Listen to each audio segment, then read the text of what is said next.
What's Robocraft?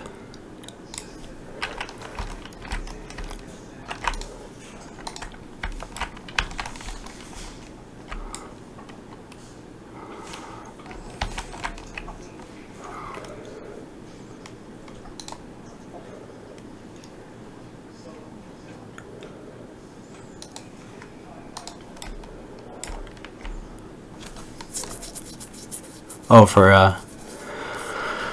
Mac, huh? Is it a multiplayer or single player?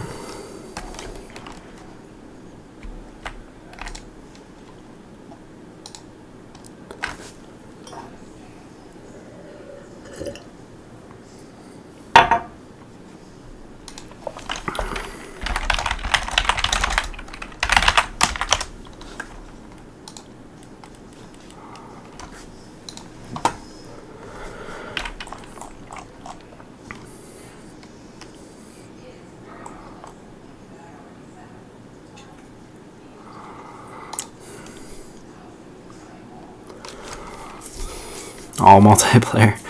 Well, like this program right here is called EQTrainer, and EverQuest is a it's an MMO, and kinda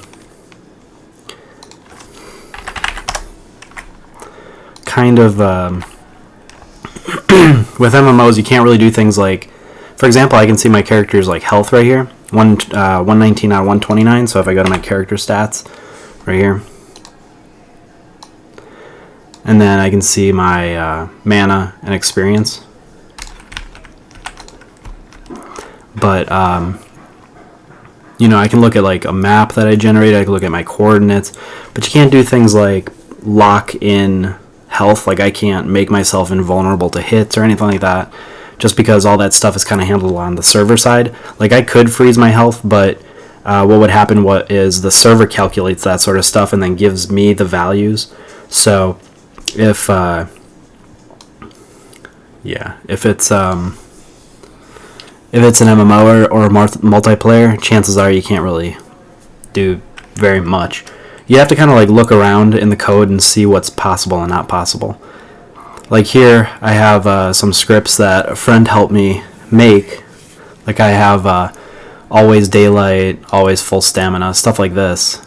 And it's just because we found those kind of in the code for the most part.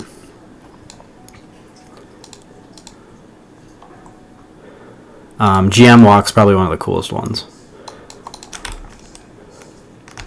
See, so I can actually walk in the ground, in the air.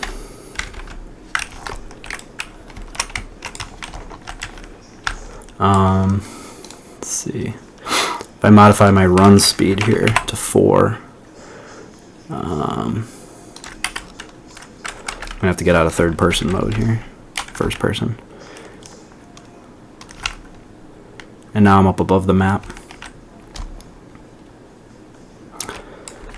And since I can manipulate the coordinates of my character, at least we found an exploit that warps you. We can make our characters warp because there's a function in the code that says when you fall through a map, you go to a safe coordinate somewhere on the map. Like it can calculate and say these coordinates are always a safe region. However, those are programmed actually in the maps themselves and not on the server.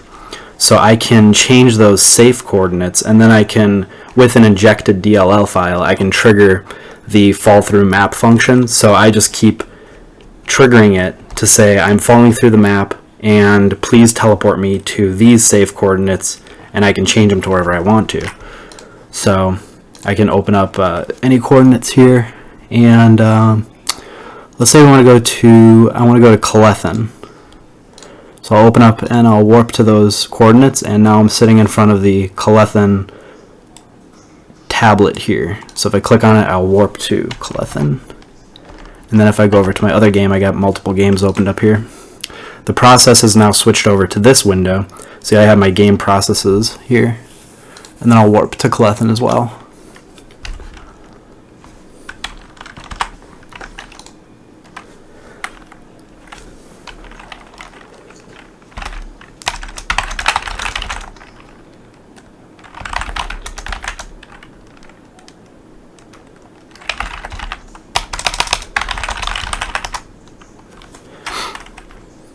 So here's my other character.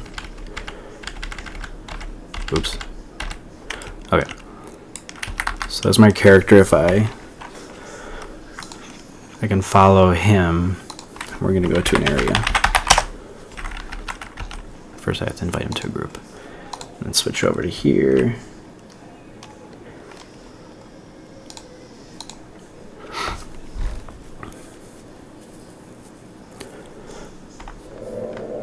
Oh, Hunt, I don't know if I can hear your microphone or not. I'm not sure.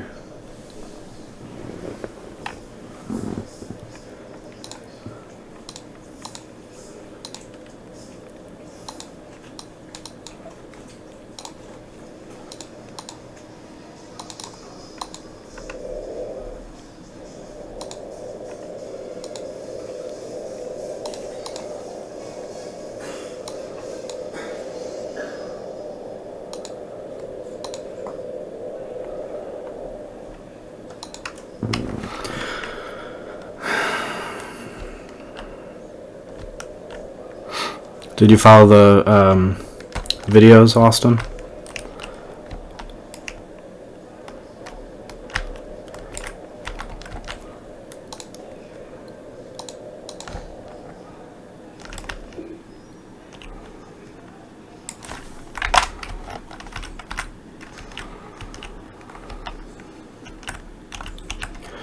I pretty much know this game inside and out. So the orc lift is way over here.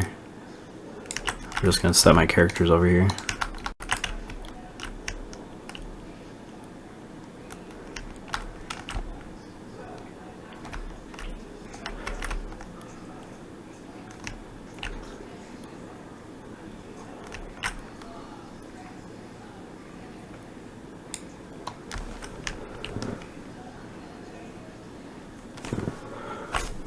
Okay.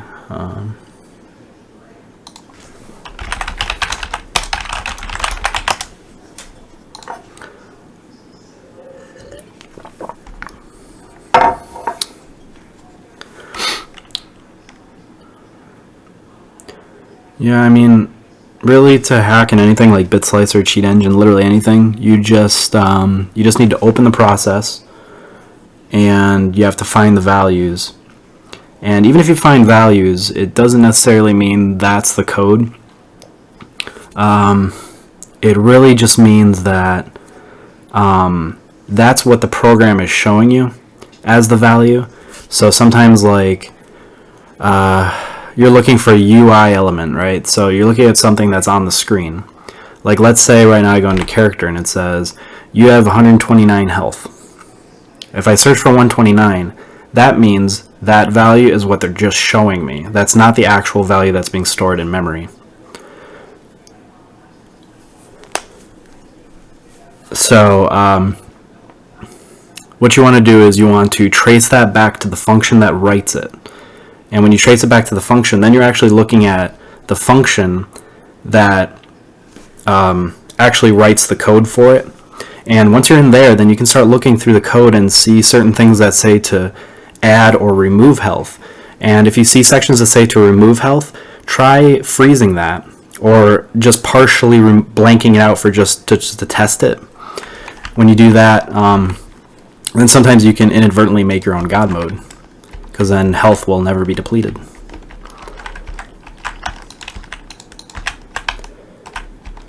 The Discord is, if you go to newagesoldier.com,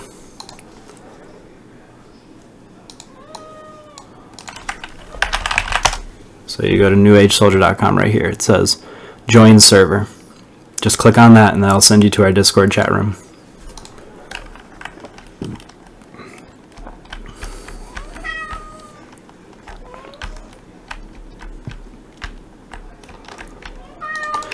Yeah, Austin, if you have any questions, you can join our Discord chat room and I can walk you through anything that you need help with.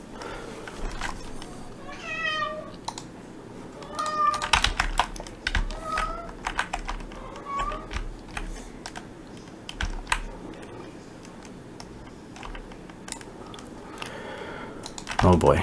Alright, I'll try to take this guy on. I'm just a druid. Can't really fight very well.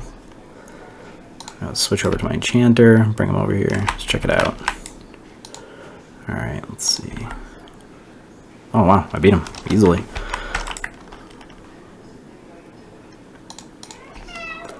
Alright, let's see.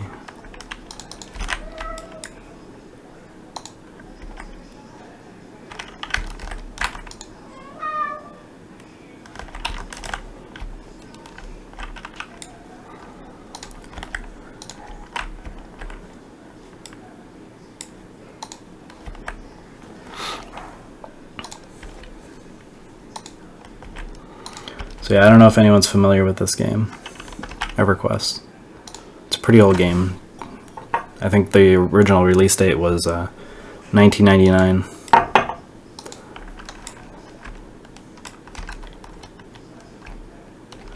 Alright, let's move my guys up to the hill here, up to Orc Hill.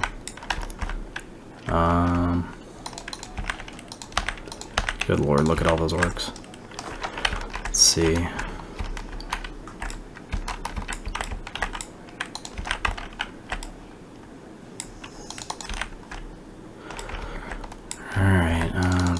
Holy crap, it's a fat one. Alright, let's hit him.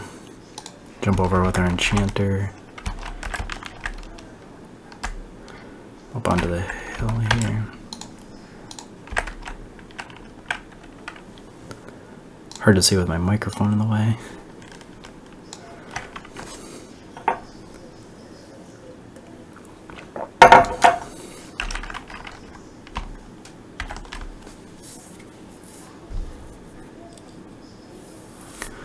Alright, so Hunt, you're in the live stream here.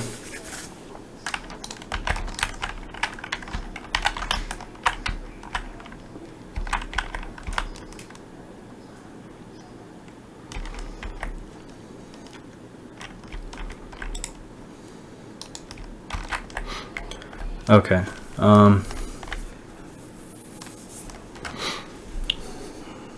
How do you use Cheat Engine? Alright. So here's my EQTrainer program that I wrote. It's in C#. Here's all the library file that I'm using. So memory is obviously the mem. The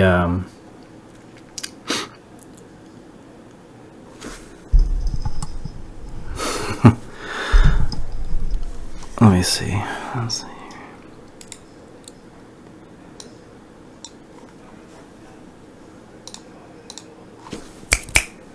Looks pretty loud. How do I sound to you guys?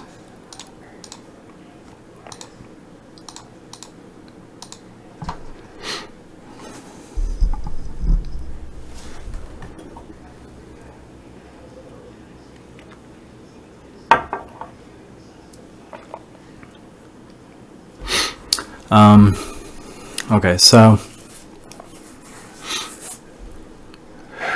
this program's pretty complex, really.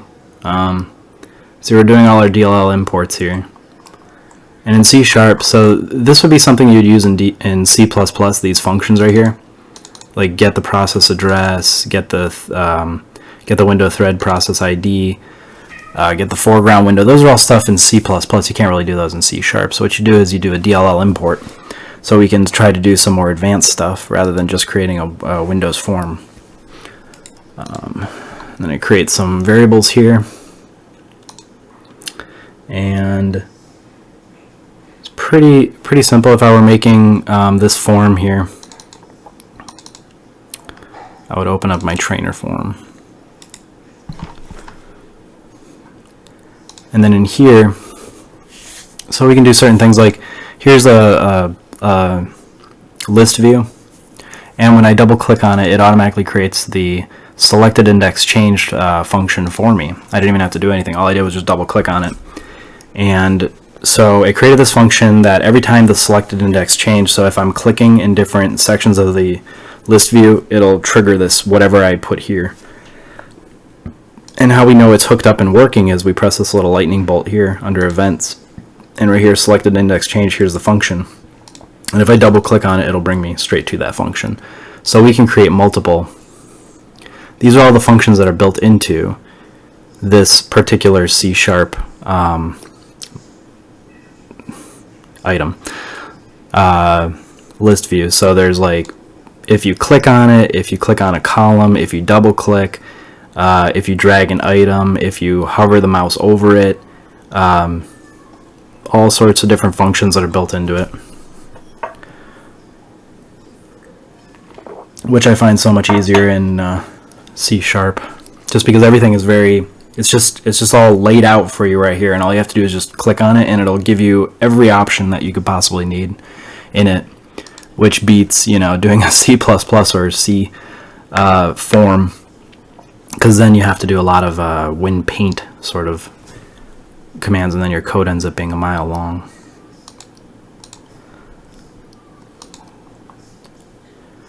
And then I do have, down here we have everything else here too, like auto load. I have a timer. I have 2 timers. I have some open and save. So here's our save. Here's our open.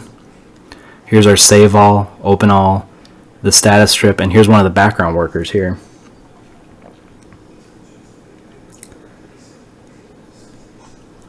Yeah, if you're, I don't know, man, if you're trying to open it, it says damaged. Maybe you need like a, download manager or something to try to download it or something. I don't know. It's not damaged. You can go to cheatengine.org if you want to download the newest official one. So if you go to cheatengine.org right here, download Cheat Engine 6.2 for Mac. Try that one. Try that link. Yeah, here's background worker 1. If I double click on it, it'll bring me to the do work function. Also, if we click on it and we go under the events, you'll notice that it has certain statuses like do work, progress change, run worker completed. So once the worker is complete, it'll do something.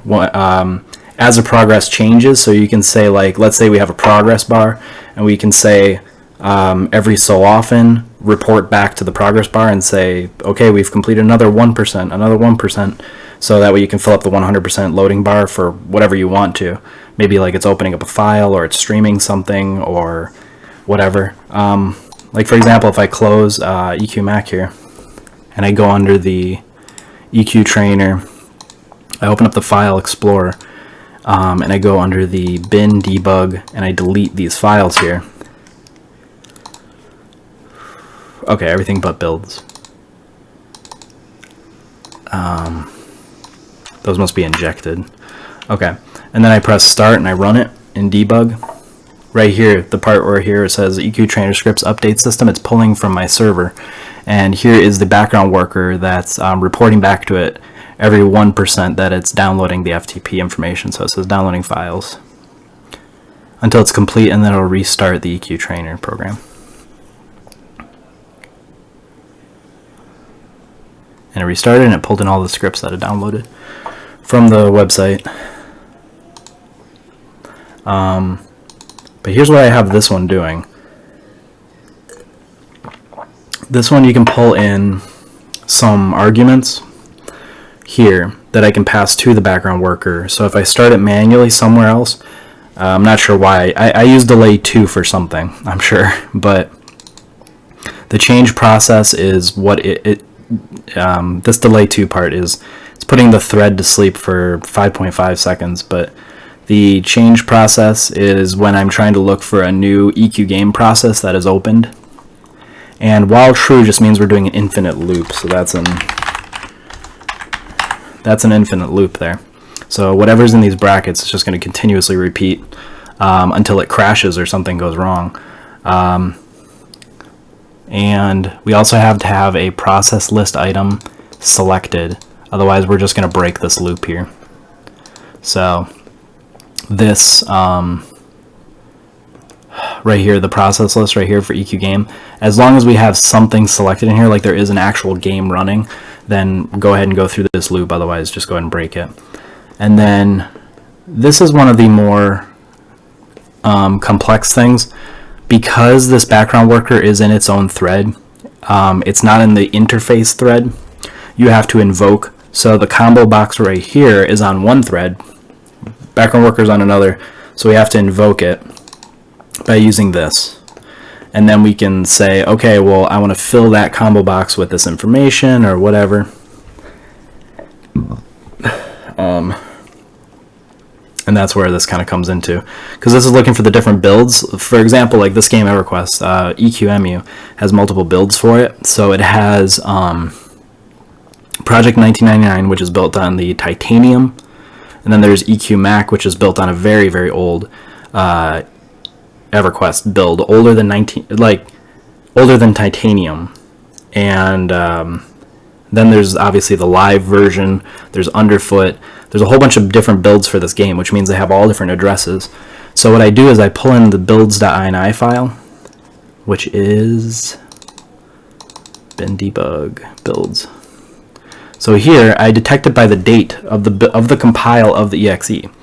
So here, January 8th, 2002 is for EQMac, Titanium is for October 31st, 2005, Underfoot is for June 8th, 2010. And then this is where we can detect that date at. So I'm pulling in different modules with different offsets. Also another good example of like modules. I don't know if you've ever messed around with modules before, but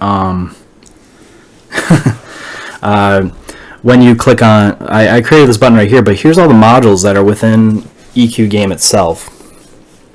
And that's how I can tell if my inject.dll is in there, because it's right here. And all these others.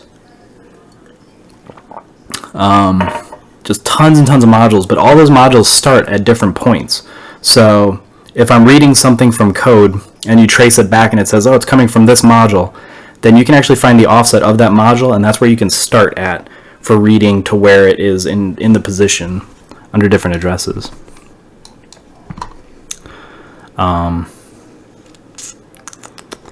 I also have the Autobot program too, which I can't really run right now.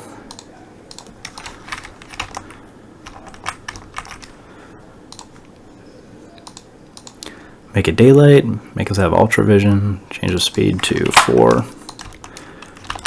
And let's turn on GM walk. Let's go back over to here. Now I'm gonna, I guess I can show you Autobot too. So it's a botting program.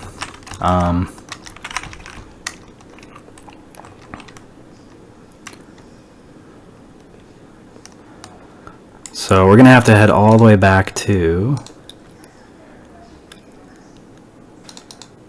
Northern Fellwythe. So we're going to zone. No, it doesn't matter.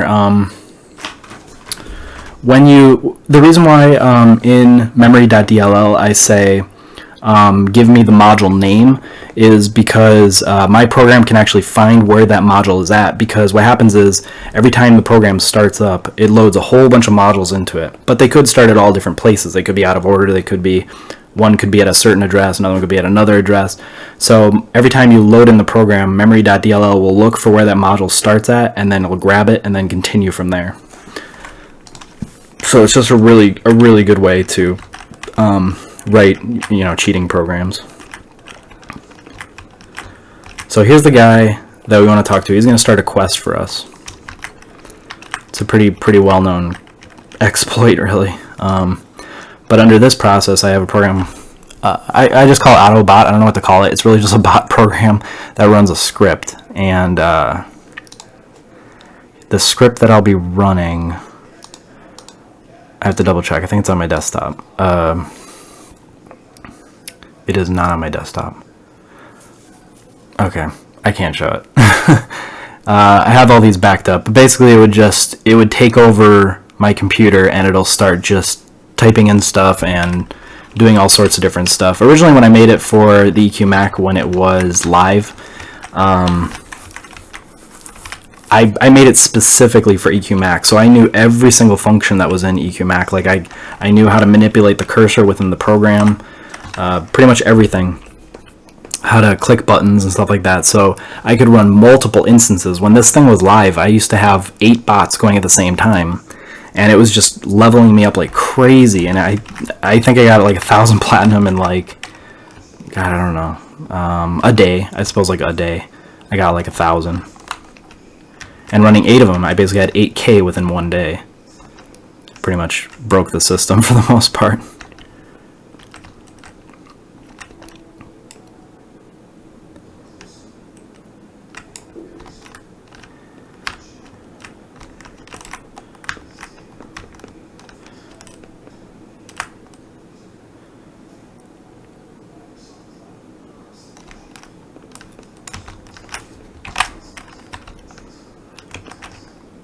Kind of sucks when there's other people playing this game in the zone, because if they spot you, they might report you for doing all this sort of stuff and then get banned accounts.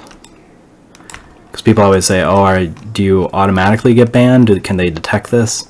They can't really detect it for the most part, because they're looking like, there's another program called MQ2, and I'm pretty sure they're detecting the name MQ2 within the modules, but I don't think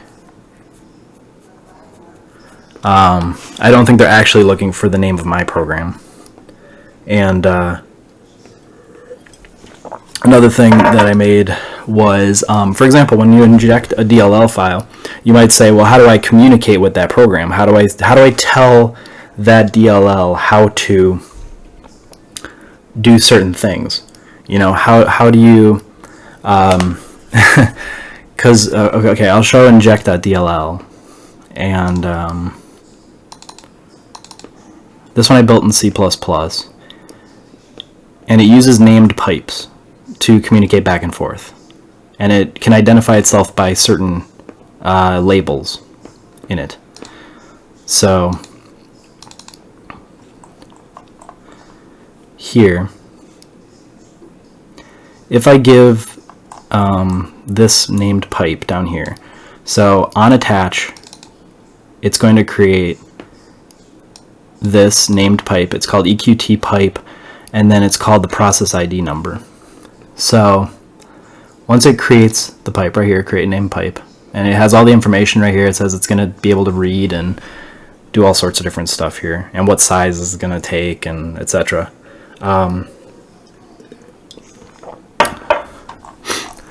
Then it's going to create this function up here, EQT functions I call it, and it takes a function, so I can tell it to warp, and when I say to warp, it's going to trigger this function at this address. So this is pointing to the function that says I fell through the map, so I'm going to trigger that with this command warp, and I'm communicating through this. I call it teleport.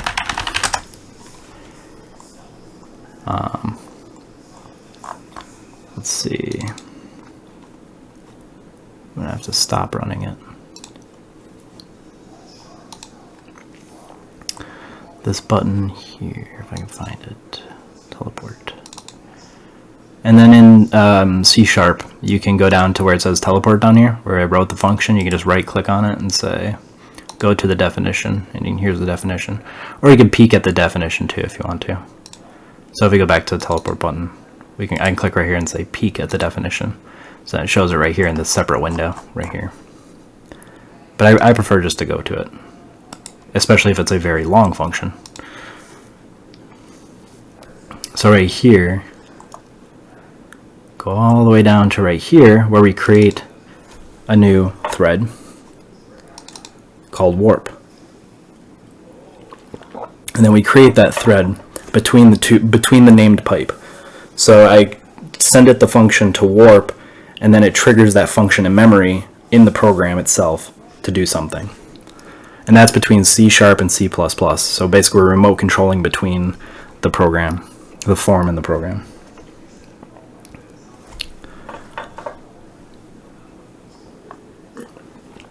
And I did create another function within the DLL too. It's called, well, it's just old. I just call it old, because what it did was, instead of creating that named, instead of creating the named pipe, what I did was every time it injected, because I was kind of afraid of getting banned at this MMO, so what I did was I said when I inject the DLL, go ahead and trigger that function and then uninject yourself. And that way, they can never detect if that DLL is injected. Or if they could, they'd have to do it really fast because it happens within milliseconds pretty much. So, but the only problem it caused was sometimes if the teleport wasn't successful, like for example, if I was doing EverQuest and I was like, if I had 8 bots going, right, all at the same time, and they were going really fast, like, because I got it down to where, like, it was within a second of each other. It knew when it was coming out of the zone, and it knew when it was supposed to go to certain areas, and it was happening really fast. Every now and then, maybe every 3 days, so every, like, 72 hours, it would eventually be like, okay, I can't uninject this DLL, it's stuck in here, and so that's why I started making named pipes and trying to be more advanced with it. But of course that the risk for banning is a lot higher.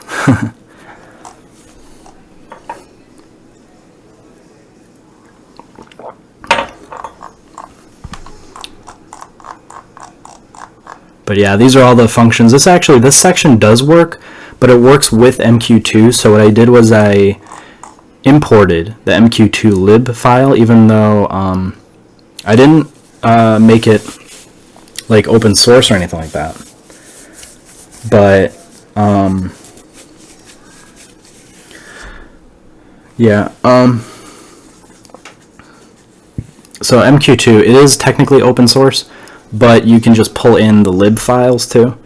And as long as you know what those functions are and what you can call, as long as you have the header files too, you do need the header files and the dependencies, so you can tell what the structures are, stuff like that. Especially when you're programming, you don't want to have to rely on something else. But so I started messing around with this, and one of the greatest functions of MQ2 was send EQ message. I think that's the greatest function. And what it did was it sent a packet, basically. It sent a packet, and so you could do certain things. Like, for example, you can never, I don't know why this is, but you can never open up windows in EverQuest. Like, if you're playing World of Warcraft, you could type in commands, like you could say open up the inventory window. You could just type it into a command and it would just open it for you, and that was built into World of Warcraft. But in EverQuest you couldn't do that, so it made botting a lot harder because you couldn't open and close trade windows, you couldn't accept trades and stuff. So I started making certain functions like that, like here's open trade, and I would make it so it could open up a trade window between your character and whomever you're targeting, and then it would send the packet to do in right here OP trade request, and then acknowledge the trade request. So it'd send 2 different packets. And I was kind of messing around with some other stuff too. We can accept the give, which means trade, same thing. A give window is a trade window. Could summon corpse remotely.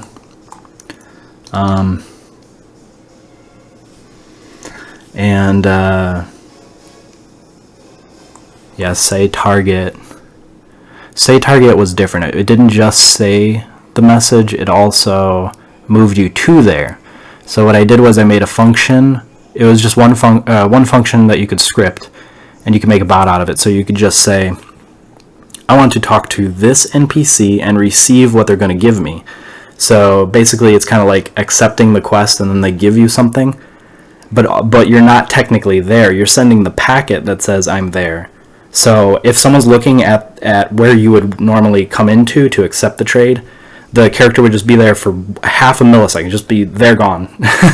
And really it's because I sent the packet that said I moved my character there, and the server thinks, oh, okay, you're there, okay, here's the item, and then you quickly warp away again. And that was really good for doing quest type things, especially when you don't want people to see you. You can just quickly warp in, accept it, and then run away really quick. But yeah, all this stuff is terrible. You get banned so quickly if you try to do any of this stuff. I'm not sure.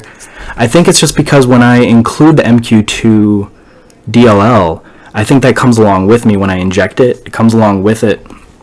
So then immediately they say, oh, you're using MQ2, so I'm going to go ahead and ban you. It's just simple as that.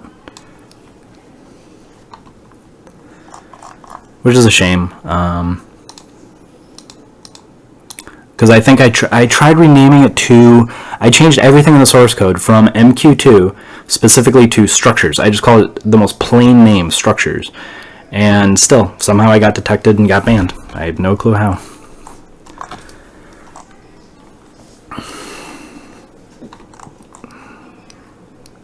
Also, arrays are really hard to build too in C#. Or at least, they're not really hard, it's just stupid. I don't know.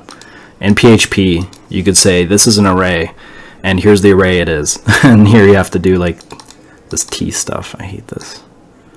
So dumb. That's an array function, though, too. If you want to do like a Boolean array function.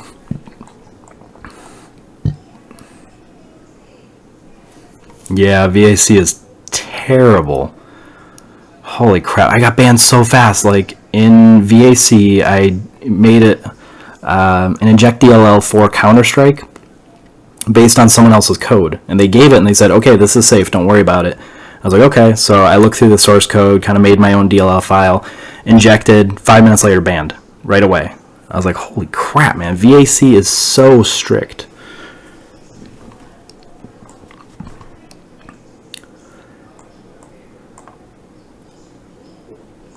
Yeah, all this buff stuff here is pretty interesting. It goes through a text file, and it tries to match with certain names. So if I launch it, for example, and we go over to my enchanter. Holy crap, he's still on Orkill. Oh crap, get it out of there.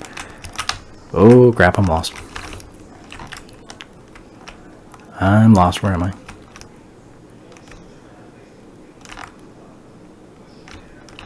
Okay, I think it's right there, it's straight over there. If I buff myself, put some haze, I think, is that what it is? Minor shielding. This is haze. Okay, minor shielding, haze. We'll go over to here. And I have to switch it over. Oh, oops. I need the buffs text file, so I gotta launch this over here.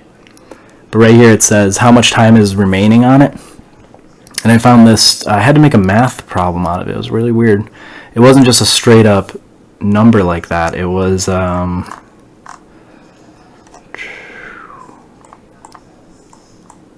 here. So take the buff time, whatever it is, divided by 256 times 256 times 256 times 0.1, and then convert that to a string. And that's what gives you this number right here, 26.3 minutes, and then 17.2 minutes for haze and for minor shielding. Because in this game, you can't tell how long this is going to last for. It just says haze, and if you right click, this is all the information you get about that spell. Nothing. No information whatsoever. How long it's going to last? Is it going to fall off soon? Do I need to ask the person who buffed me to buff me again?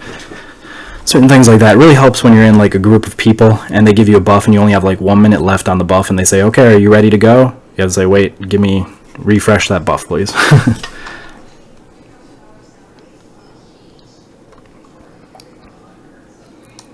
And then I did this here, toolbar, is what I call it. See, it creates up here a transparent toolbar that can come along with you in the game, too. So if I walk around here, I'll move that up here. Here I have my health, here I have my mana, here I have my experience. I can also look at the spawn list of what's spawning in the zone. So let's say I want to look around here and I want to look for an orc pawn, right? The tiniest little. So I type in orc pawn, search. I can see all the orc pawns within the zone. If I double click on it, I can warp to it, or I can press target the spawn, or I can warp to the spawn. There's a map system here. I can see all the people according to their levels. So here is blue, which means they are 1 level below me. Yellow, they are 1 level above me.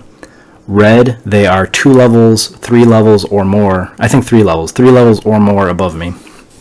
So they'll just kill me, pretty much. So I can see which direction they're going, so I can see the heading, which direction they're heading towards, and their names above their head too. An arborean, sapling, a giant wasp, stuff like that. And then I can see myself.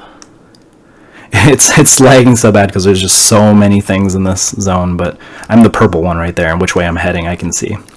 So see, I can see there's a yellow guy walking over here. It's this guy. If I con him, it says down here, a basilisk hatchling regards you indefinitely, and it's in yellow. So he's probably 2 levels above me. And then I have a script system, so these are all the scripts you can see. And then teleport, here's all the teleport coordinates, so I can load that in. Oops, hang on. And now I gotta open somewhere. Here it is. I think we're gonna go back to newbie lift. And there I am, back to newbie lift. Holy crap, that is like the fattest orc. He's huge. And then if I want to go back from here, I can press the X right here. And then it goes back to here, back to this interface. So I kind of swap out the interfaces. And then I have separate windows. And it helps, like right now, see, like I'm like walking around, but I can't keep popping this open and then minimizing it. So it's kind of a nice thing to have. Just kind of play around with.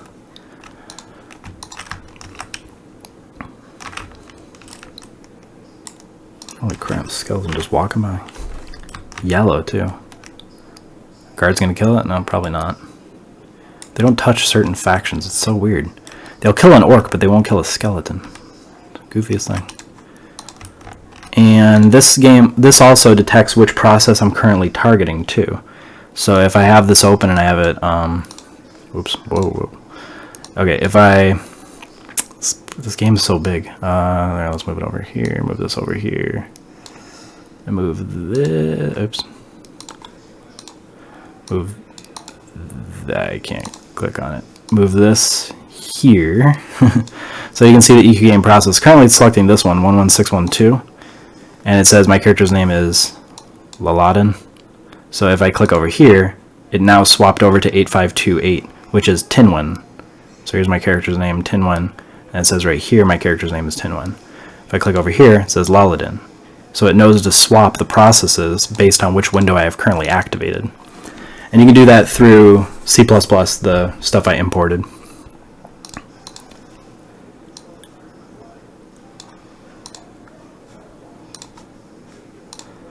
And I think it just says which window do I currently have selected and what is the process ID number of that I currently have selected.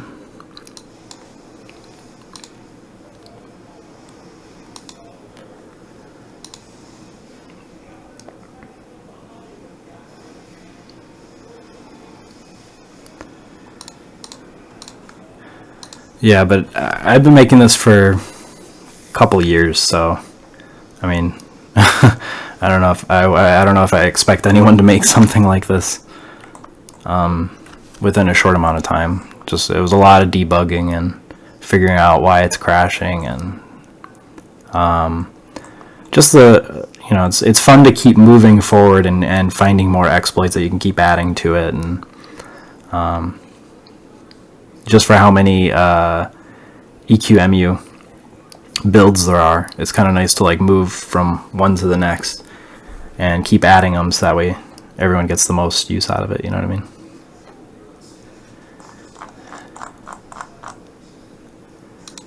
Yep. And it helps to do try catches and stuff. If it's an error that's just bound to happen, you can do a try catch on it, or throw. You know, if you do a try catch, you can say what is that error, so that way instead of you get like one of those big huge debug boxes, if you're ready to just give this to someone and you don't want them to see that huge debug box and it traces it back to where it crashed in the function and stuff like that, you can say just right here catch exception error, and then you can just show it and just be like, okay, here's a generic error or whatever, and this will kind of give you an idea of what's going on. It'll look a little nicer, you know. You can style it in a certain way and stuff.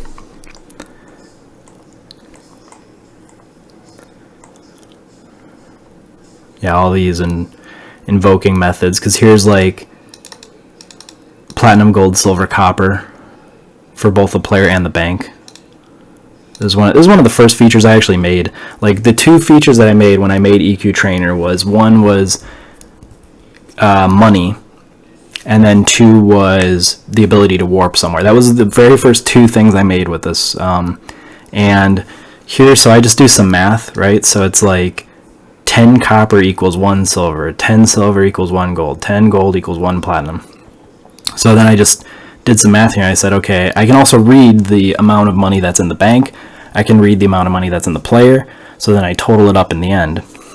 And so on both my persons and the bank, total is 1,255 platinum. And same with if I swap over here, this character has 113 platinum total.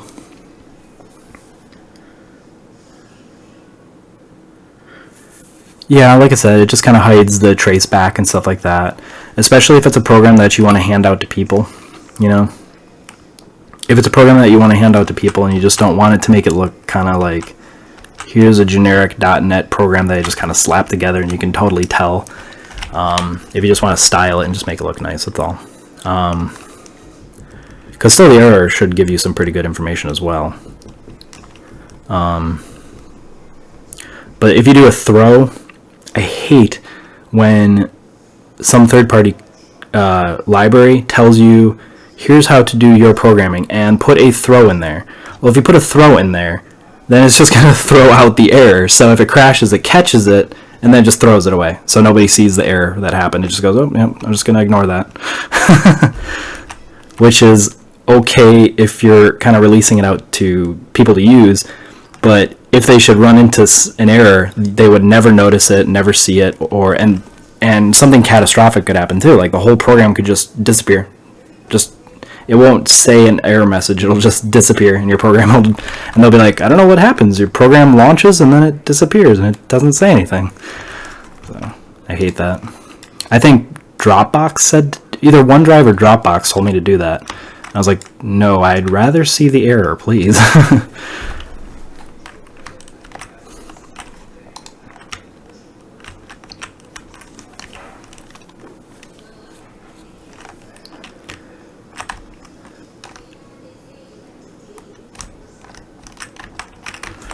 I don't know if there's any other cool scripts that I have in EQTrainer. Just a bunch of kind of random stuff.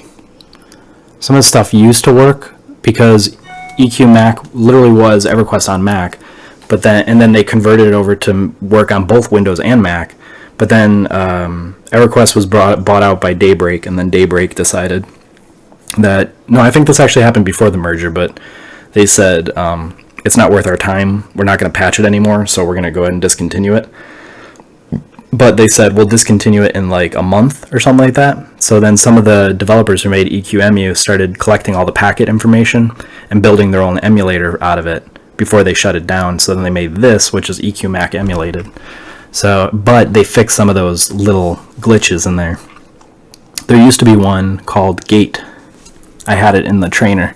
It was one of the earlier things I had, and when you clicked on it, like when your character dies, you got an integer of 1. Or 2.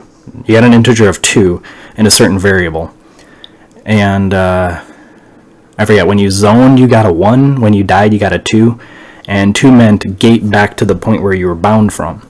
So we noticed that if you just force that variable, if you just say it's a 2, then you just always gate back to wherever you went to. And so I just made a button here that any class could gate back to the point where they were bound to, which is not allowed by the game, obviously. But they patched it, didn't work anymore. I tried finding it, and I found it again, but when setting it to 2, it does nothing. Sometimes I think it would knock you unconscious. It was really weird.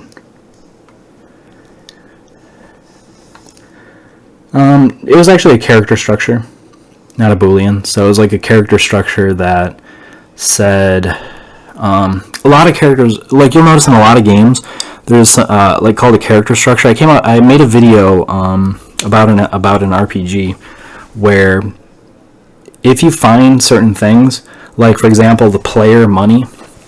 So let's say we find the player money, and you find the platinum value, and then you find the gold value, and you notice the difference is only 4, right? It's only 4 bytes jump from platinum to gold, and then it's a 4 byte difference between gold and silver, and then it's a 4 byte difference between silver and copper.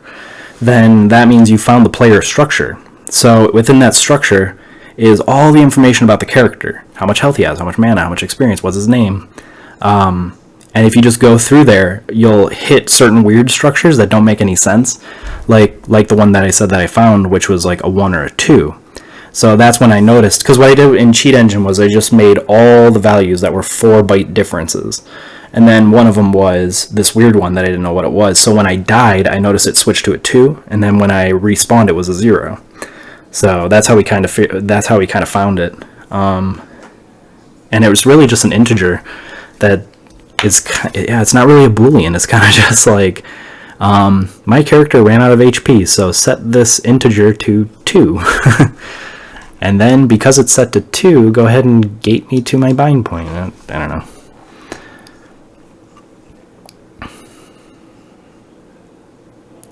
Infinite air remaining, that means you can breathe underwater. Jump while fatigued, because you have stamina. I don't have my character window open. I forgot how to open that. Control C, Alt C. Oh, but I remember. Here it is. No, that's not it. But you have stamina in this game too, and you can, if you set this, then you'll never become fatigued, and you can jump as many times as you want to. And jump without delays, you can jump as fast as you want to. Like here, if I'm out, I press jump, I'm pressing as fast as I can, and it's like not even really jumping. And if I do this and I say, whoa, not that, jump without delays, jump while fatigued, I can just keep jumping. It's just a delay number that was removed, or set to 0, I think. Yeah.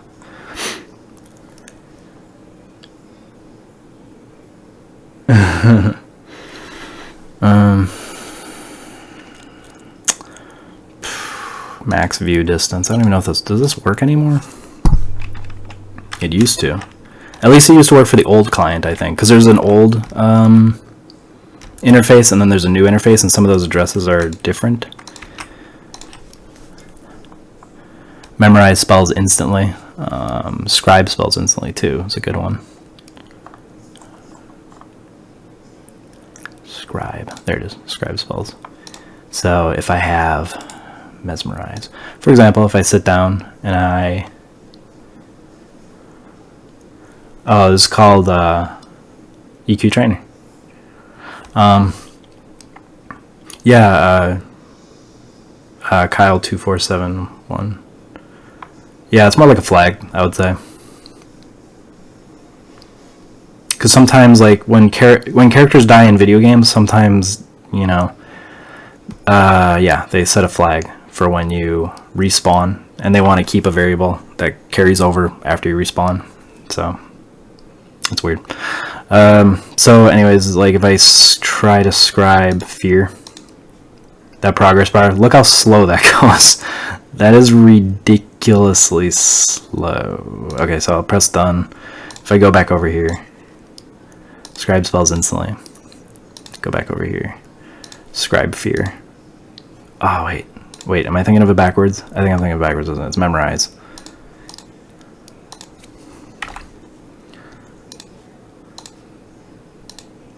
Yep, memorize. So immediately fear was scribed right there. Same with memorize, or mesmerize. Strength, no, that's already there. Illusion, half health. Immediately scribed.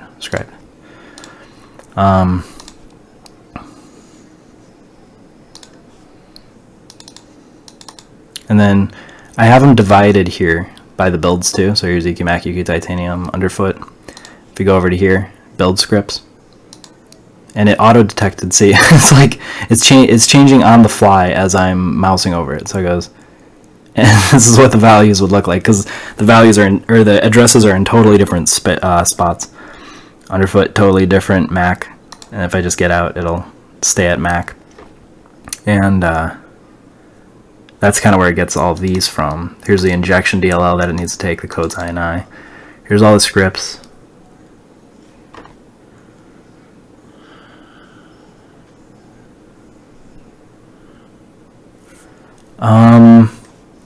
I don't have the live addresses, but you can make it. Mr. Codboss. You can make it. Just go into the builds folder here, just make a new folder here, and it'll load it into here. So you can add whatever builds you want to, and if you find a lot of good addresses, you can submit it to me and I'll put it within the next build or whatever. But just follow the same sort of thing, codes.ini. Here's like all the all the addresses for like the mouse, click, safe, coordinates, the give window, gate doesn't work anymore, obviously, player HP, current HP, target, spawn information. The spawn information and the target information you can get from, what's that program called? MySEQ. You can get all these addresses from that. The player XYZ heading, current HP, max HP, those are really easy to find. Or MQ2.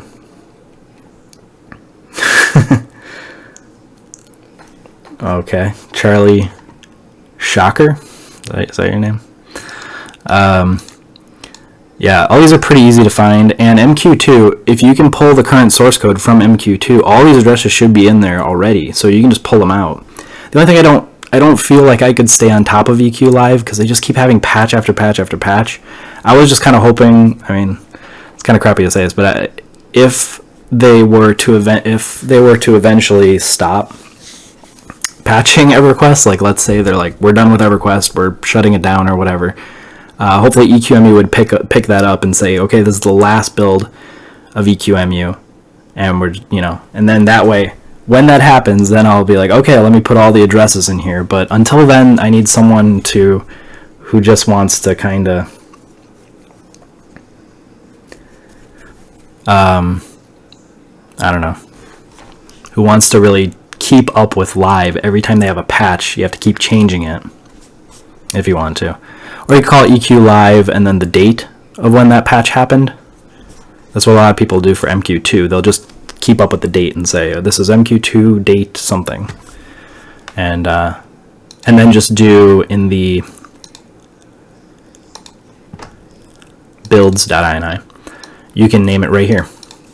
It's whatever the folder name is, so if you make one called EQ Live, then you would just call it EQ Live _ code equals, and then whatever the code is for it to find the date, and then put the date at exactly what it is, and that's it, and then it'll just pick up on it and run it.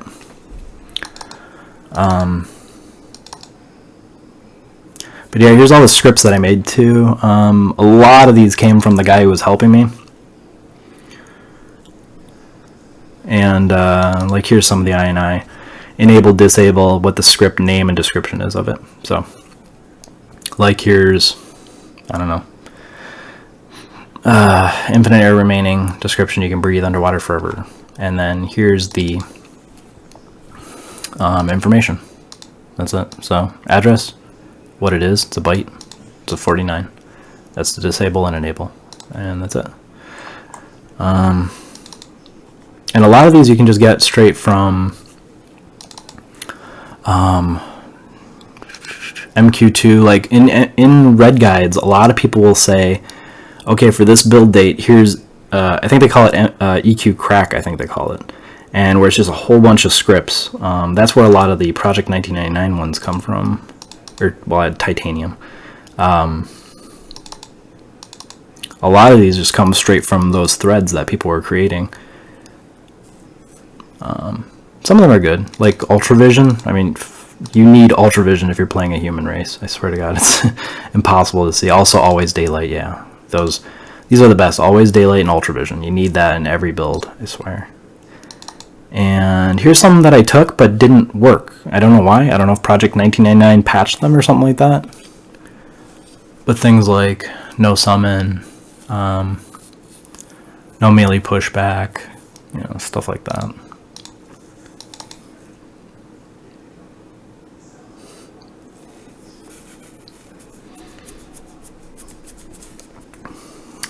Robert Gagnier, are you talking about this program? This is EQTrainer, and I built it using just Visual Studios.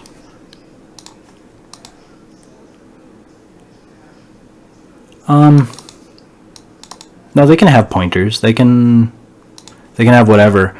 The guy I was working with built that system. It's way down here at the very bottom of EQTrainer, right down here. Oh boy. I put a few extra lines of code there.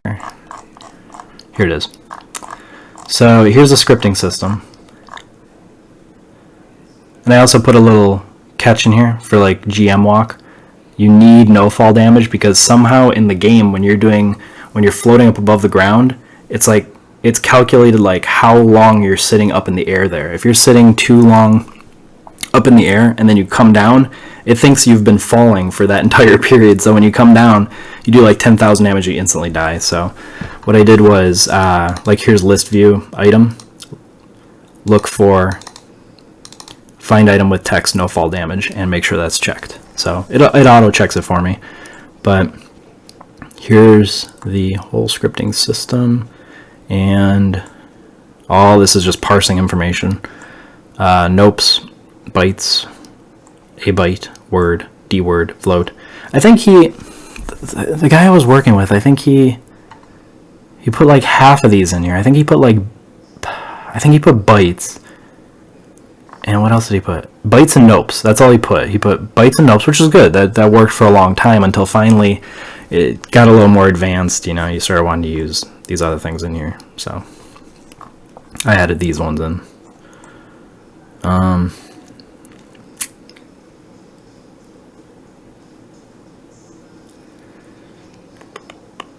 So yeah.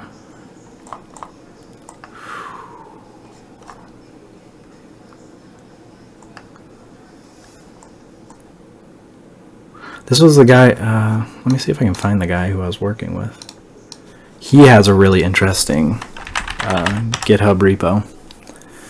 Let's see, he has, oh man, I don't even know. I don't even know if I can find him. Following, I wonder if I didn't follow him either, darn it. GitHub,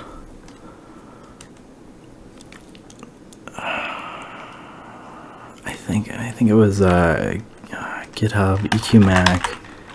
It was like a DLL or something like that. Oh, man. I think this might be the guy right here. Yep, that's him. Okay. You might recognize this actor.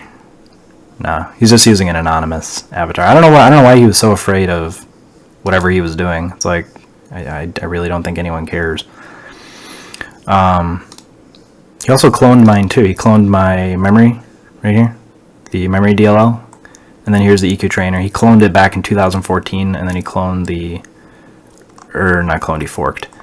He forked the source code for memory and for EQTrainer.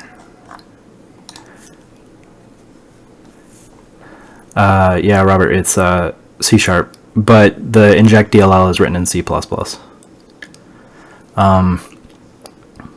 Yeah, and here's his DLL that he's working on. Look at all this stuff. It's like he created a DLL for every individual thing that he wanted to do. He really wanted to work on the EQ Delaya, I think. EQEmu Delaya server, which I guess was very protected at that time, so he was trying to figure out ways to get in it. But he also wanted to play on the Mac server, which was live at that time. Yeah, he wanted to do those things like spawn alerts and stuff like that. So if an NPC spawns into a zone that's a rare spawn, he'll be alerted to it. Buff timers, yep, I came up with that system. Char information, so this is probably the entire structure. And I don't know how he even compiled some of this stuff. It's just raw code, that's all it is. And it's so much code too, it's all C. So this is, mine is obviously a lot smaller than this. So this is a good example of C. It's faster, but writing it just becomes a huge mess. Here's the map system. I think he tried to rewrite the map system that I had, but I got my map system from someone else who wrote it in Visual Basic. So I took their Visual Basic and manually wrote it to C#. And then he took the C# code and then tried to rewrite it to something else. I think C. Did he try to do it in C? Oh, C++, yeah, he tried to write in C++. Holy crap, look how small the scroll bar is. Oh my god. This is how much freaking code is in here. Holy crap. And here's the map system that I was making. Let me see here. Map form. View code. So this is all mine, written in C#. A lot smaller. How many lines is this? Oh shit. It actually is 484. His is 3012.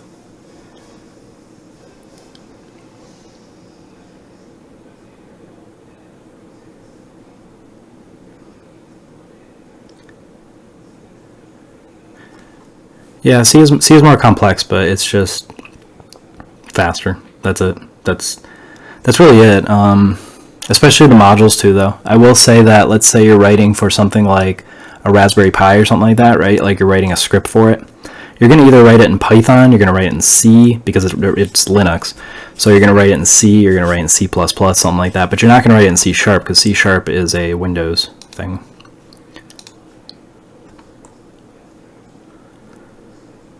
Zone hack. What is zone hack? Zonehack.ini. Weird.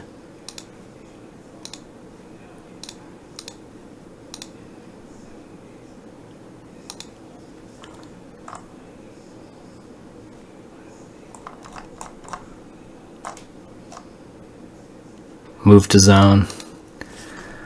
Yep. So the system that I made is like, to go from zone to zone, I just type in the coordinates of the section that you zone at, which is good. But if you're taking a boat, I don't know why this is, but if you take a boat to another zone, you can't get back through it for some reason without you being on the boat. I don't know why that is, but he created, or there's this other function. It's really, really close to the one that I found, which is where you fall through the zone and then we know to warp somewhere else. There's another one really close to that function, and it's called move to zone. And I believe you can't just trigger it. You have to actually send a packet that says, I am moving to this zone. And it will actually just warp you to whatever zone you want to go to. However, yeah, you can get banned for that shit easily, because I think it's a game master type of function. So if you're trying to send a packet and say, move me to another area, you'd have to be a game master to be able to do that. And if they see you trying to do that and you're not a game master, then okay, you're flagged for ban, like right away.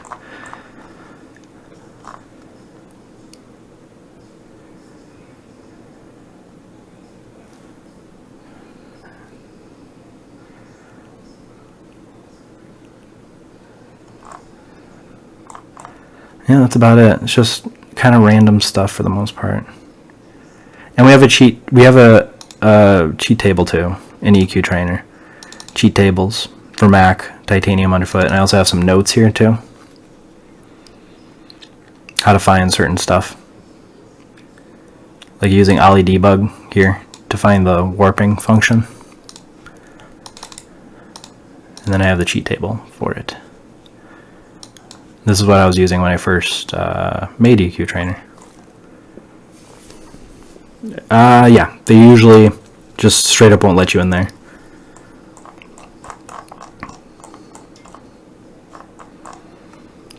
So if we connect this to EQGame,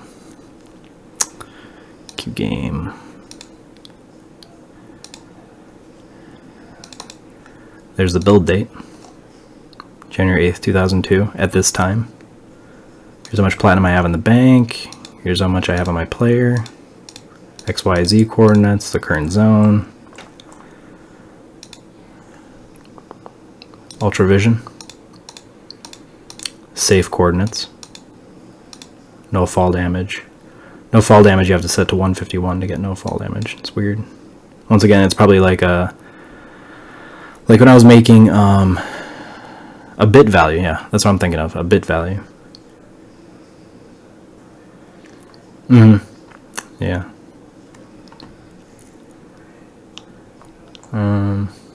Run speed. Oh, there it is. Instant gate. Doesn't do anything though. That's a shame.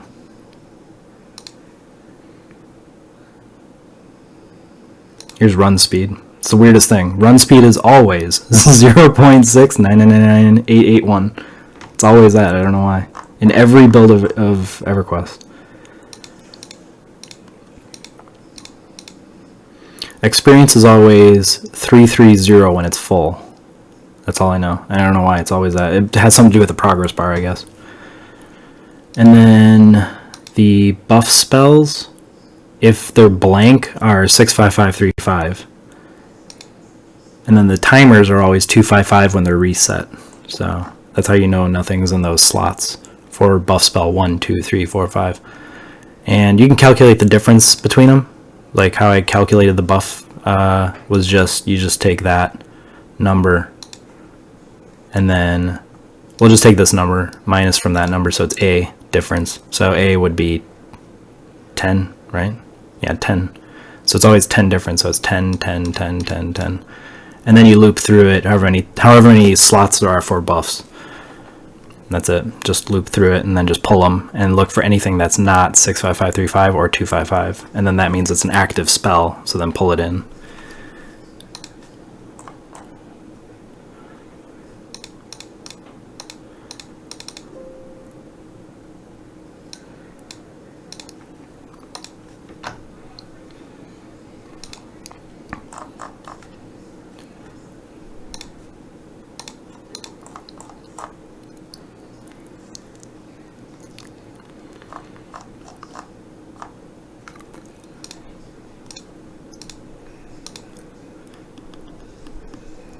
I think that's pretty much it. But the one of my favorite things to do is play on. Oh crap! Oh, thank God those cards saved me. Okay. In Halas, you create like a barbarian, and it's the funniest thing. Like if you create a shaman, this is how weird this game is. Sometimes it doesn't make any sense. Like how difficult they make it. This game is like ridiculously difficult. It's you create a barbarian. And you have to go in Halas.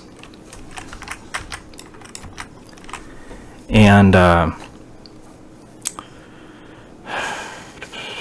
there's like these ice goblins, and they'll say to kill these ice goblins and get their necklaces or whatever. And their necklaces only drop like maybe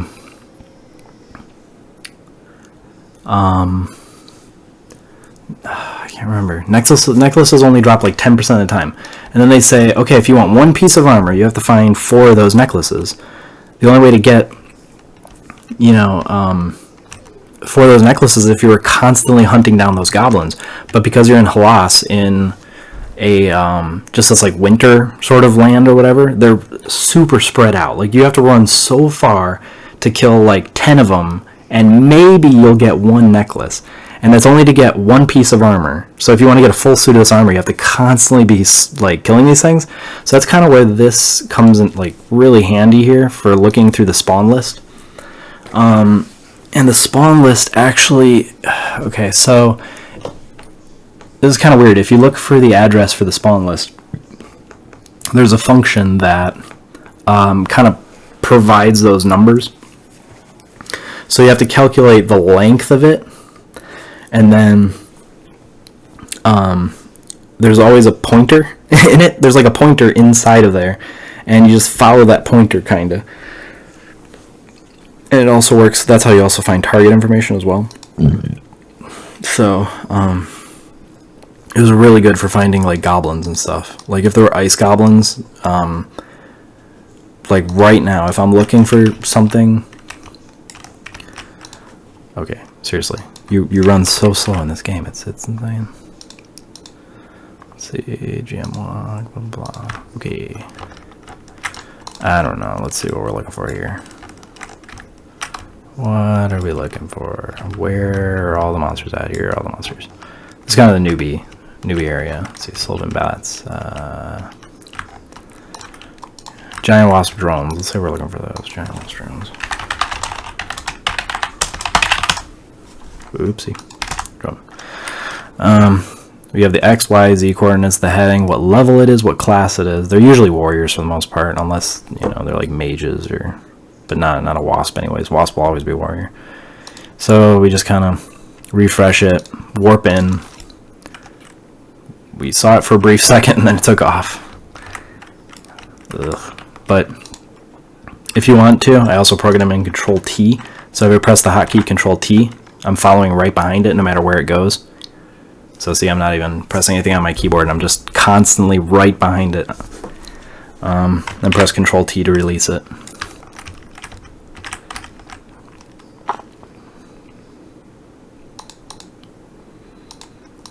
Somehow I lost my action bar. Where's my action bar? Oh, God, why? Why? I don't know where it went. Now I don't know what to do. I'm helpless. It's over here. Okay. And then see, they always run away when they're low in HP, so then just start hitting them as they're running away. And then refresh. And get another drone. And he took off again. Ah. Oh, there's a drone. Take him on. It's kind of like the client catches up to the server sort of thing. Nope, he's running again. Alright. We're behind him. And he's dead. Yeah, so it makes killing these monsters so much easier. I hate when you're like that camp that we were in with all those orcs like surrounding the hill, right? So let's say we're killing one of those orcs and he gets to really low in HP. You'll just run, you'll just take off. So it's like you have to press Control T to go right behind him and just keep hitting him until finally he dies. Or you can root him if you're a spellcaster. You can cast like root and slow him down or stop him so he stops running. But yeah, I hate when that happens. Or you can do fear too. If you have like a necromancer or shadow knight and you cast fear and they start running off and you're in a big wide open area where they can't pull anything else, and then that's really good for doing Control T and just go behind him and just keep hitting him until he dies. So it's a pretty good exploit, I guess, in a way. I don't know. You just gotta keep coming up with stuff. The Control T thing, yeah. You can do it to anything that you're targeting. You always follow directly behind them.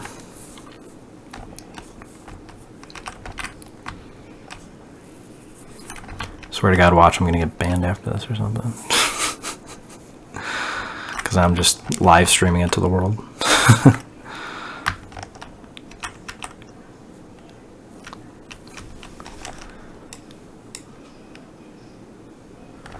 Yep. I saw that Red Guides. That was kind of cool. I went in the IRC chat room for Red Guides. And I said, okay, I'm doing a live stream. And then right on Twitter, because I'm following Red Guides on Twitter. Oops. Oh, where am I? It said, be sure to watch this live stream. He's showing off EQTrainer. I kind of wish Red Guides would like pin EQTrainer to the top of it, because seriously, it's like every time I'm updating this program, like constantly making sure it's working good and everything like that, and they just let it fall through the forums. They don't care. Like, can you just pin it to the top so everyone can use it? Like, come on. I've worked way too hard on this for just it to be a forgotten program that still works very, very well.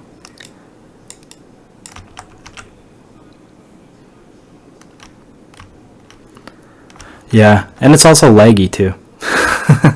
Like every time I see your chat, I respond, and then like 10 seconds later, you say something.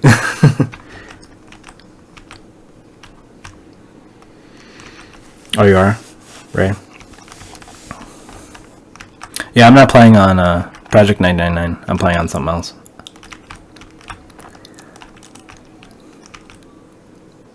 Yeah, is anyone even in this zone? Oh, shoot. Yeah, there is. There's a level... Oh, God. Level 54. Watch him be a game master and I just get banned right here. What? I'm not running really fast. What are you talking about? I'm not game master walking. I'm normal. I'm just walking around here.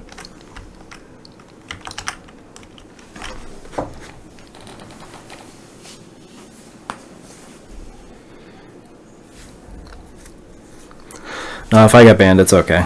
I have low-level characters. It's fine.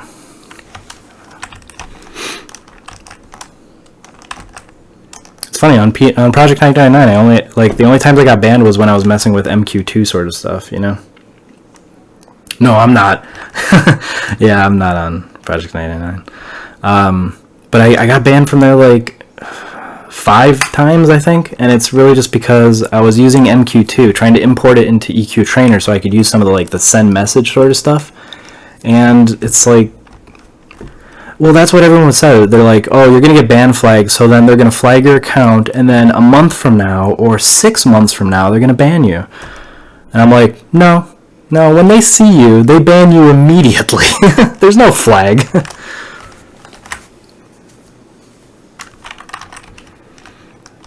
Now, if there's a flag, it would be in their database on their server, so there's no way I can unflag myself. It's literally stored in their database. That would be funny, though. There's a little variable. It says ban 1, ban 0. And it's just a boolean. You can just turn it on off. No, I haven't been banned by IP address. I've had my accounts deleted. Well, not deleted. They've just been banned from the Project 999 part of it. I had a 46 druid. I had a 46 druid, and I was so proud of having. I was like, oh my god, I got the 46 from just botting, just constant botting and leveling up like freaking crazy. And then one day I was like, oh, let me try importing MQ2 so I can remotely open up Windows and do remote sort of stuff. And then nope. Banned.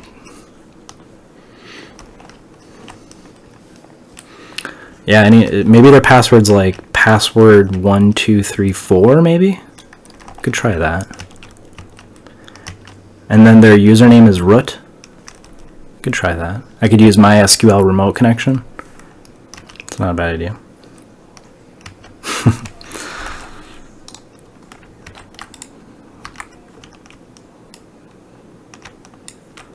No, and Project 99 is also strict about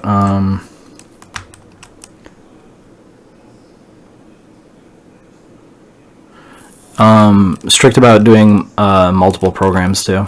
Even though you could do a virtual machine, I used to have Windows XP virtual machines because Windows XP virtual machine, you can run Windows XP with only 512 megabytes of RAM. And you can run EverQuest in it too. It would be laggy as hell. I mean, you just got to crank down all the graphics, but you can actually get it to run. And they kind of noticed that just because of the motions of the characters are very unnatural, or they'll see a character just sitting there and then only healing one person and then just sitting back down again or something. It's just kind of unnatural. So then they report you. Then a GM comes into the server and he checks out what's going on, and then because he sees you doing it, he assumes and then bans you. And then I guess you can technically appeal it, but I don't know. I doubt appeals ever work. I'm sure they're just like, yeah, sure you weren't botting. Sure it was just your friend.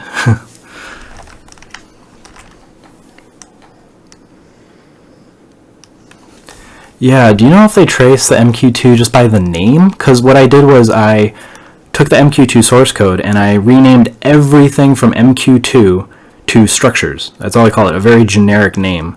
And I put it in there, and still, it must be the functions Maybe that's it. Maybe it's the MQ2 functions that are within it, and it traces that back to it. I don't know. Is that possible? Because you can track modules, but let's see. You can track modules. You can track things like computer name, stuff like that. I don't know. Was I running MQ2 while I was doing it? I don't know. I could have been doing anything.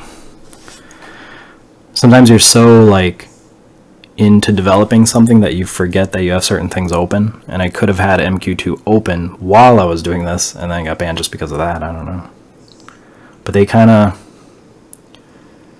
yeah, they watch you pretty close. That's all I can say. I know that other people have said my program also like immediately, like EQEmu has a built-in cheat detection sort of thing, and they're like, oh, as soon as you warp, they immediately flag your account.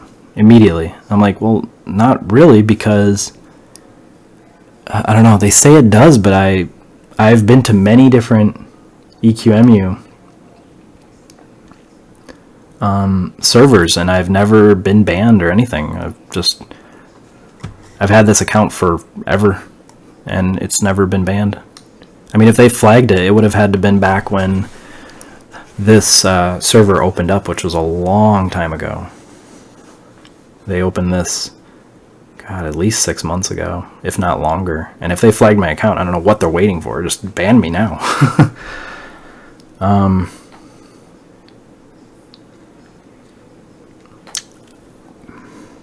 I can show you Ray, because I had to do it all in C++. I couldn't do it in C#. So and it's all injected because it's all calling functions that are within the program itself. So I can't do it remotely, but in EQTrainer inject. Yeah, that's true. That's true. Yeah, some of those populations are a little low. Like, we don't care if you're hacking, just play, please. Here I have dependencies. MQ2 titanium, MQ2 main, and then MQ2 main.h. So I'm pulling in the header files and the opcodes from MQ2, and then I'm just kind of filling in the blanks with it. And it just kind of gives me the structures along with it, so I can call those functions. I mean, the MQ2 source code is so big that it could have stuff in there that they could detect that I don't really know about. It's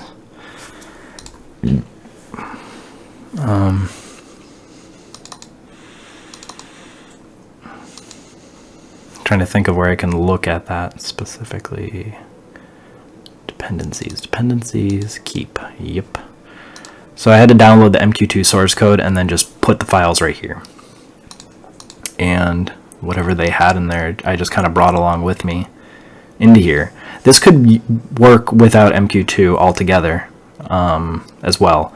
You needed a file that you got from authenticating your MQ2 with your account. It was some sort of command prompt that you open, you type in a command, and then it authenticates and then gives you a file. It's like a key file. And then you take that key file and you put it in here, and then you can run the MQ2 structures alone without the program itself altogether.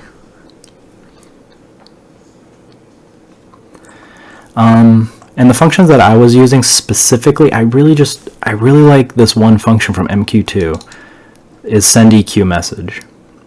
That's because I really want to send packets and open up windows through just a command, you know, kind of like World of Warcraft. You have UI elements and you want to open them, so you use like a / command enter, and then it does something, it like opens up your auction window, or, you know, it's more plugin friendly sort of thing. And I wish EverQuest was more like that, so you could pretty much bot, really. That's the only reason why I want it. I want to be able to open up trade windows remotely and accept gives, accept trades. Be able to summon my corpse from God knows where. I think you could summon your corpse from another zone, I think? I can't remember. Send EQT packet to update position, corpse drag. Maybe it was within the same zone, I can't remember. say target because I used the move 2. Maybe it was just the move 2 that triggered it.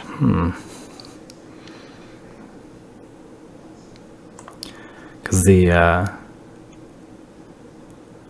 move 2 is pretty awesome, because then you could talk to an NPC, and if he has to give you a quest item, he would just give it to you. Your character, on your end anyways, your client would just like stand there, and then you just receive the item. But if someone was watching the NPC, they would see you warp in for like half a second, because the server's like, oh, the player's over here. Oh wait, no, he's over there again. And it would just be super quick. But yeah, those were the functions I really want. There was another cool one for Project 1999. It was a bug, and somebody posted a long time ago. I think when Project 99 first opened, maybe. And it was called, what was it called? I even compiled the DLL even. I was like, I really want to do this. And it was like a move boat. Like you would take a boat and somehow put it underneath NPCs, and you would make them move to you, and then the boat would disappear or something like that. So you're kind of warping NPCs from anywhere in the zone over to you to kill them. And yeah, I compiled it and everything, and it didn't work. I wanted it to work so bad.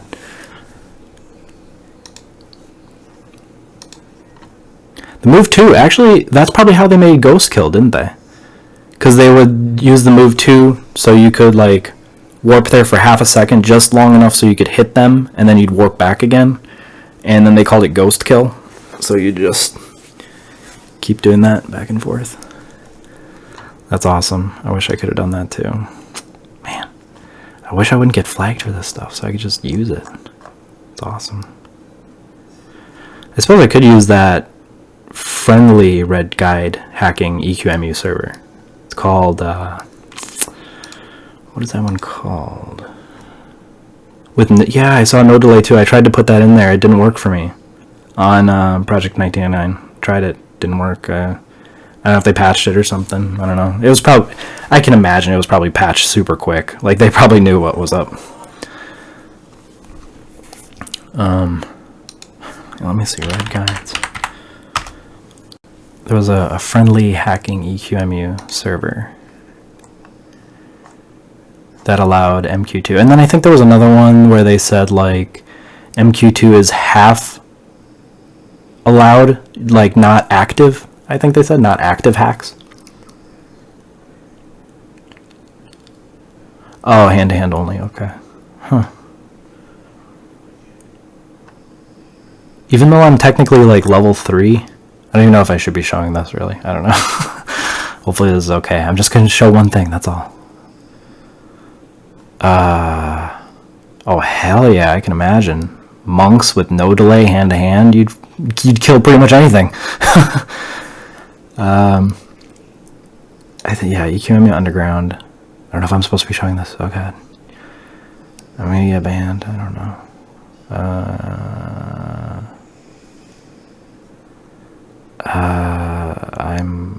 I can't think.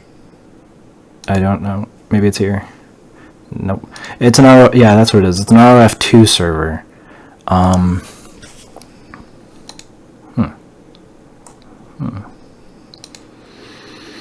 Yeah, it's a friendly ROF2 server that is... Well, here's the download for it, too. For ROF2. If you want to play on that server. But I still have it for Project 1999, too. If we go under the bin debug, builds, titanium. Right there. Inject 2016 and structures. Structures is the MQ2. All the information for MQ2 to trigger that sort of stuff. And then inject 2016 is the one that has all the functions in it. Of course, you'd have to redo EQTrainer to like just create a bug or a button and then make that button call. So basically the same thing as like this teleport button here, which calls out the teleport function. Go to definition right here, create a thread. This command, this code right here, if you just copy this and paste it over and then call out these functions that are within the inject, Like, you could still do these. You could say target and summon corpse and open trade window. Nothing very useful though, but it was very good for botting, especially for repeatable quests. So, yeah, and it's all open source on GitHub too, so if anyone wants to play around with some of the code, they're welcome to. Oh, there it is. There's Redbots. Redbots live stream. Here.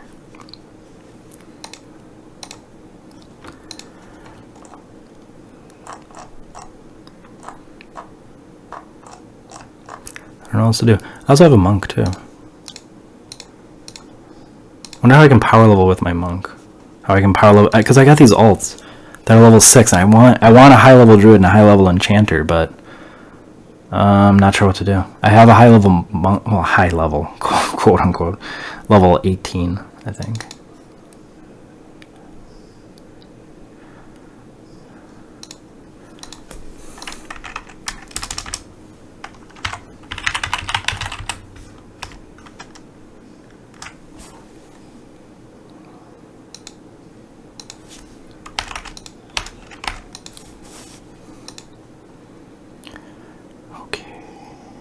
This is my other account. This is my third account. And now everyone knows my accounts. I'm gonna get banned instantly. 12 druid. 1 necromancer. 18 monk.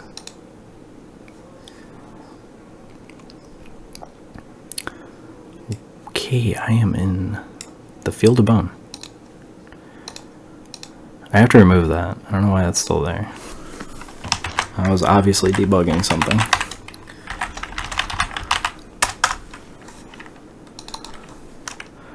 Message box.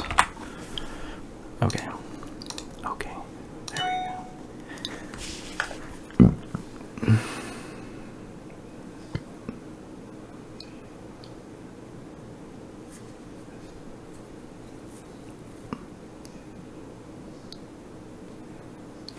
Via video. Holy crap. What did I even do in that video? Didn't I just like kind of just quickly glance over it? I was like, because I was I was on vacation and I had my PSVita with me, and all of a sudden they're like, oh, the hack, I don't know what it is. The WebKit exploit, I'll just call it that. The WebKit exploit for PSVita, so you can play backed up games on it, has been released. So I was like, oh, wow, that's crazy. So I tried it, and I was recording while I was doing it. And so I just quickly made a video of it and just put it online. I think I was just kind of... Oh, are you talking about the PS TV like setup video? That, because the Vita I just like quickly threw together, and then the PS TV I was like, I'm gonna really show in depth how to get to that point. And the PS TV, like if you have Call of Duty on that and you're playing with a PS3 or PS4 controller, yeah, if you're playing that with like a controller, you have like God mode. You can just run around killing everyone. Cause there's a lot of people who play it, but they're playing with small little joysticks that they can barely control their character, and you're playing with like a full controller that you can easily control everything. You just run everyone over and level up super quick.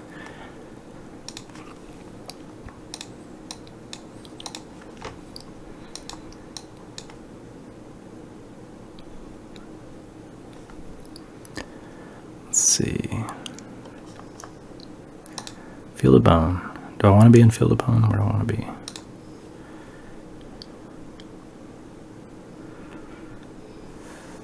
Did you see the new thing about PlayStation TV? The new Hankaku? Kaku XYZ, and it's called something Enzo? I think Enzo dot. Yep, there it is. Enzo dot Hankaku. 2017, July 29th. July 29th, 2017, a permanent. Well, maybe it's not permanent. Maybe it's like an auto boot. So that way when you turn it off. Yeah. So that way when you turn it off, you turn it back on, you're right back into Hankaku. which is pretty good, but I'm still waiting for the PSVita adapter, which is being made by, let's see, who's making this? What's his name? Rich DevX.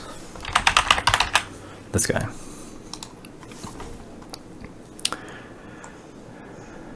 He already made dev boards for the memory card adapter, so people could debug and stuff and create their own kind of memory card adapters. But no one's doing it in like mass, like selling it yet. But see, this was his last tweet that he put out. He's hopefully getting a response today because he wants to start working on those memory card adapters. He's sending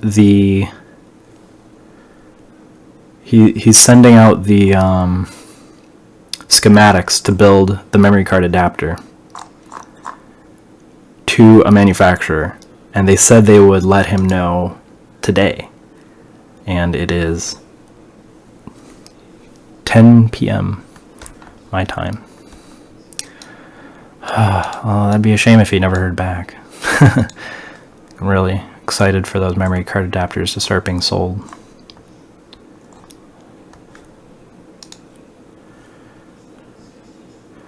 And the PSP part of the PS Vita is awesome, because I have a PSP, but to be able to play those on a PS Vita and also be able to use certain things like anti-aliasing and stuff like that with PSP games, that'd be awesome. Be the PSP version 2.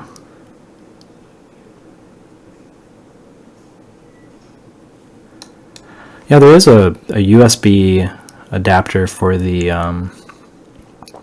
PSTV, but I don't know. I mean, it'd be cool if someone could make an adapter of some kind. And they would also have to program it in Vita Shell, too. Because Vita Shell right now can only use it for PSTV. Even though there is a USB plug, technically, on the Vita.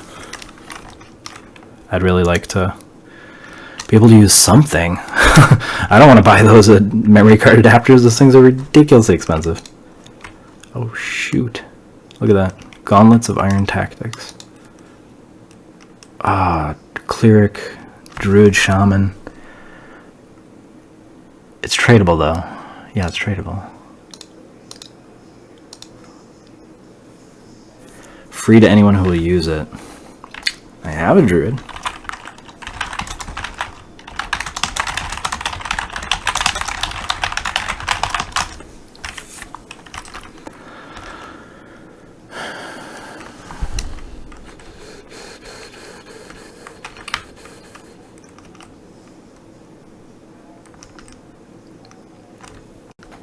You know what's funny? I played Jetpack Joyride on the Vita, because when I first got my Vita, there was like a few free games in the store, and I was like, oh, I'll play Jetpack Joyride, because I played it on my Android phone, I think, and I was pretty good at it, so I was like, oh, I'll just go ahead and play that.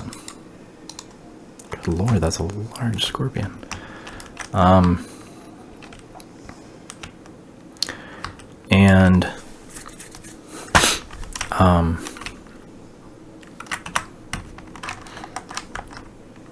That game doesn't have a platinum trophy. I was so pissed. I played it for, I can't even tell you how long. A month? 2 months? 3 months? Something like that. A ridiculous amount of time. And in the end, they're like, okay, you have every trophy, but there's no platinum trophy. I was like, oh, I just wasted a huge chunk of my life.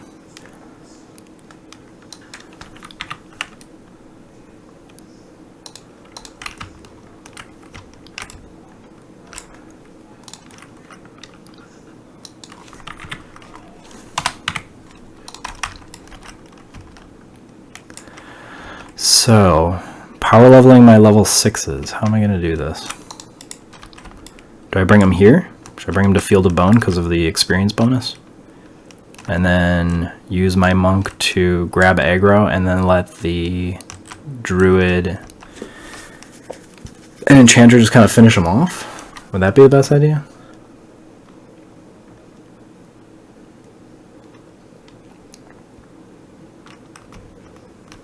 Is there really someone who has 1,200 platinum trophies? Is that really a thing? Oh yeah, Kern's Tower, that's a good idea. Yeah. Yeah, I'll just go back in there. I was already in there. That is a good idea.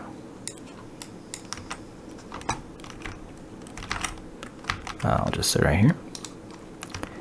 And bring this guy over to, let's see,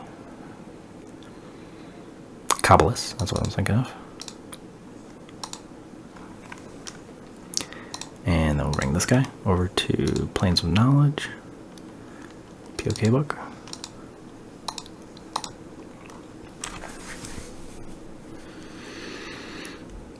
Oh my god, that's insane. That is such a large chunk of your life dedicated dedicated to earning platinum trophies. Was it like the guy who earned the most achievement points and he got like something free from Bill Gates or something like that? Did the guy get something free from Sony for getting platinum trophies? I would hope. He would get something.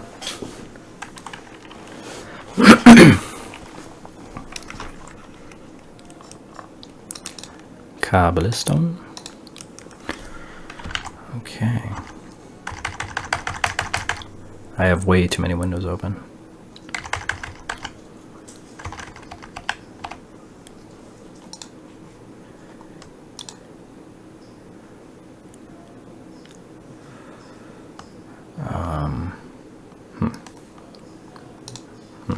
I don't know if I need this open.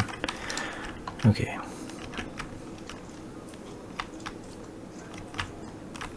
Oh, man. I'm streaming on a Ryzen. What do I got? Let me see my specs here real quick.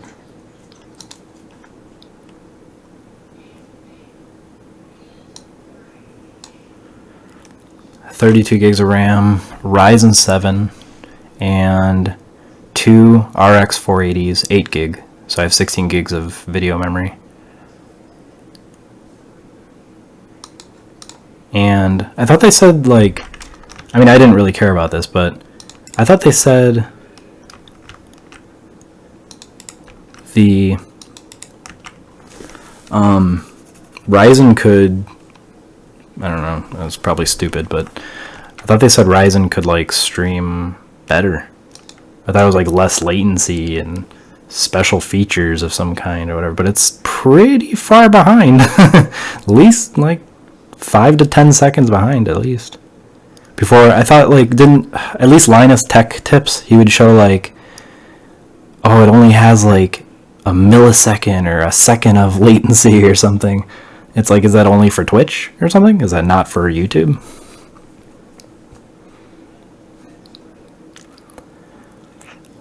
Field of Bone to Kern's Tower. And then warp this guy in. And then warp, I don't even really need to, but whatever. Alright, all three are in Kern's Tower.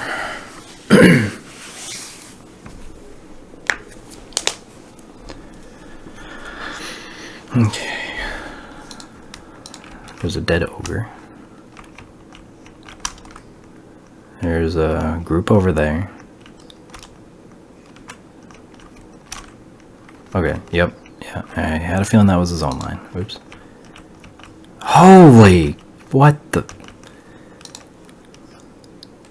This is a full group over here. Really? You need this many people? You need this many people just to kill some skeletons? Are you kidding me? Alright, I'm camping out right here. Right about here. I think. I remember this place being kind of unsafe in this area. Like a skeleton. Sometimes skeletons spawn right here and just run up to you and kill you. So maybe we'll sit right there. And go around this corner. Here. And zone back in.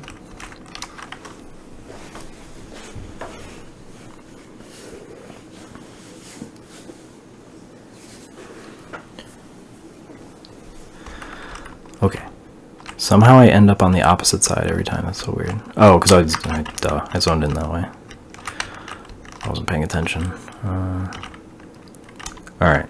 So, I'm probably going to have to group these two guys together. They're already grouped together. Alright. I'm sure they won't mind if I take one skeleton, right? And instead of round kick, should I just do kick? Don't want to hit them so hard they end up dying or something. Let's see, what's this guy? Scale, oh, good lord, scale bone. What about this guy? Yeah, whatever.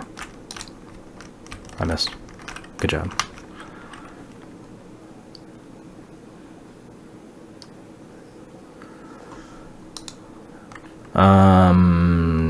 No. That's all. It's all client stuff. Modders really, no. Yeah. I would have to, like, they would if that one exploit still worked. That one that I was talking about where you could take, like, a boat and put it underneath people and, like, move them. I wish I could do that. That'd be so cool. Move NPCs straight to me. Alright, let's see what happens. Put a little damage over time on him. Do a little direct damage spell. Okay, seems good.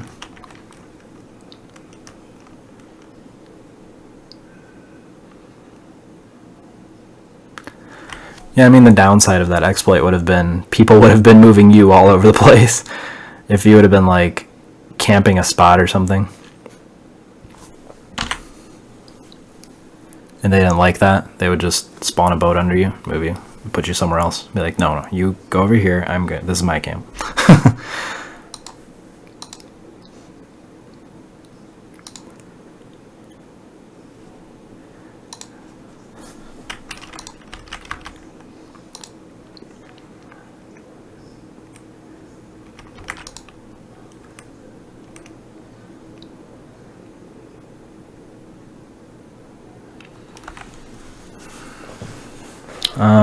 No, just because the addresses are different.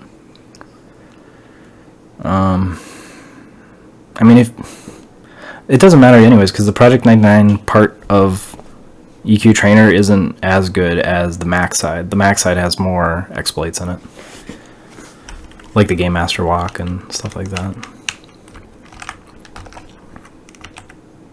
Look at that. Holy crap. That's what they said. They said the best power leveling group. Oh my god, look at that. The best power leveling group has a magician in it. So maybe I might make a magician eventually. Not now though. But that's a pretty good idea. I guess pretty much the pet, you know, the pet classes, necromancer, magician, not enchanter, but they have the easiest time soloing, and he said magicians are the best at groups, I guess. Oh really? Is that your group? Mage, clerics, Shadow Knight, monk. Good lord.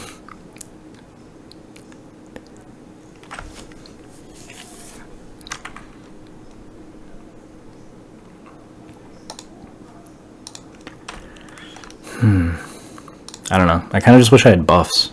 Just put a damage shield on me. Skin like diamond. Regen. And just let me go out there and just power level. I don't know if I like the idea of like slowly pulling stuff back here. It's just gonna take forever. I should have leveled up the druid first. That would have helped a lot more.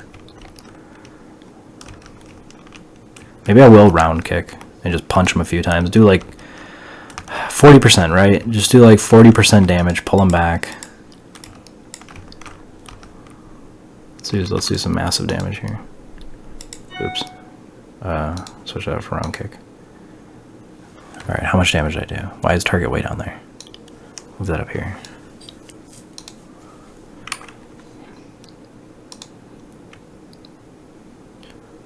Alright, okay, well, that's pretty good. That's pretty good. What's this guy con? Oh, he's still green. I hate how the greens run on you. It's ridiculous. Okay, whoa, that's enough damage. Let's pull him back here.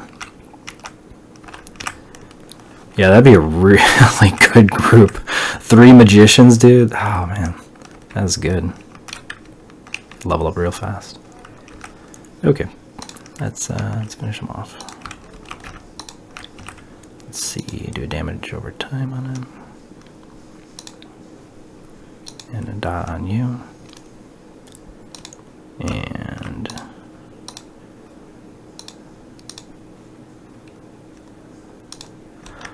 but I do like how skeletons don't run away, at least.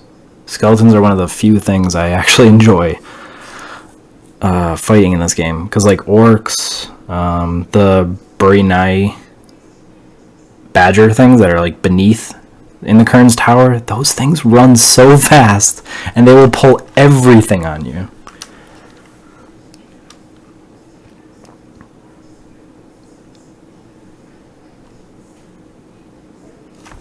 You know, the one thing I never really played in EverQuest is wizards. I tried for a very, very short period of time and I was just like, you know, they can do damage, but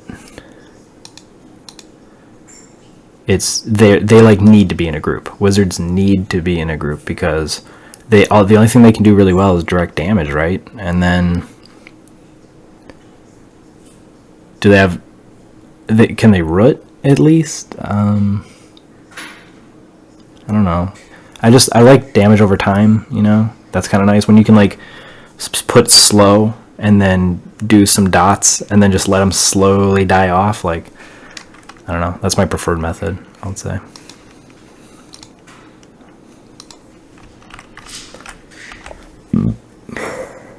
Oh, they can snare? Okay. Yeah, there's one of the skeletons that popped. Okay, switch over to... See how much experience we got for that. Okay, yeah. Kern's Tower, yeah. Experience here is nice. I think this will work. Hello? I have to be like right up to your face to hit you?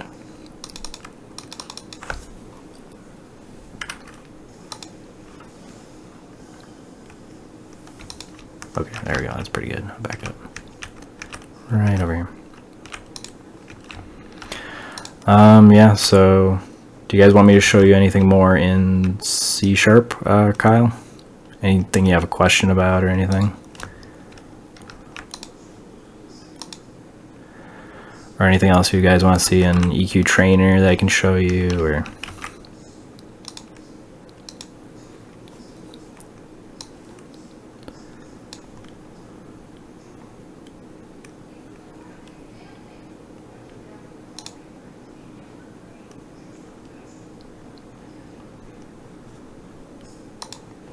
I'm gonna turn up the volume just a little bit on this game.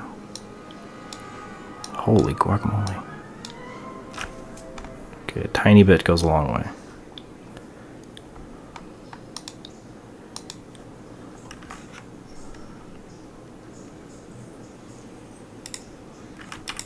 What's that? What's force equip? Oh, I killed the skeleton. I got no experience for that.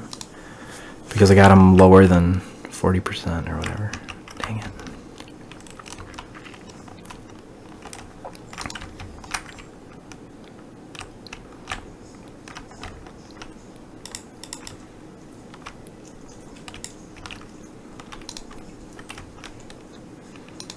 I really gotta pay attention to that HP.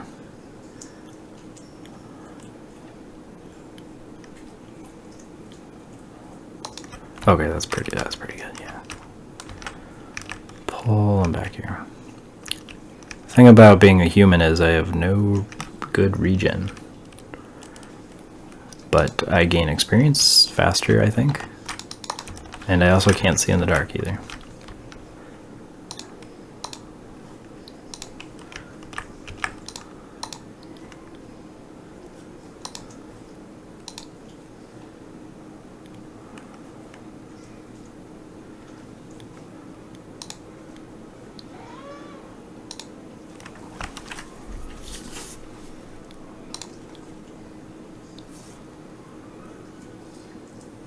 Oh, wait.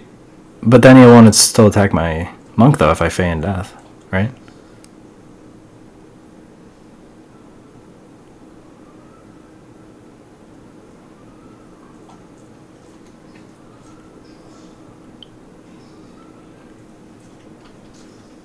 Because I technically want the skeleton attacking the monk.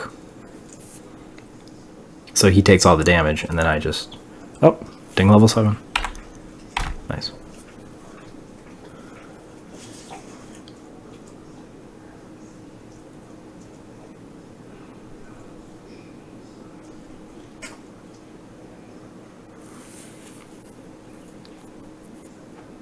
Interesting.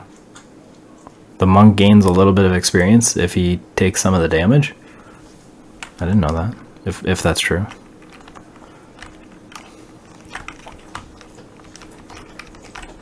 Or maybe I got it wrong, I don't know.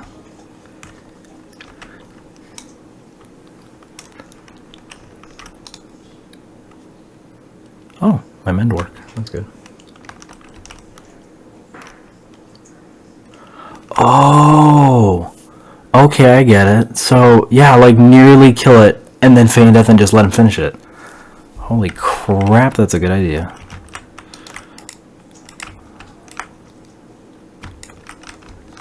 Let's see what we can grab here. Ooh, wow, that one's a light blue. This is going to be some good experience if I can kill it. Come here.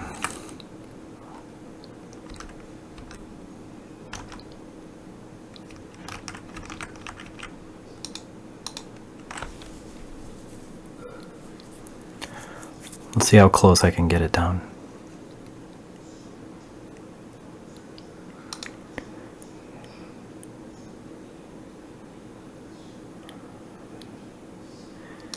I should probably like make them. Wait, who am I on? Druid? I'm on the enchanter. Druid. Okay, I should probably start attacking him. So that way when I feign death, he'll immediately pick it up. Oh wow, holy, okay, that just flipped right over to him.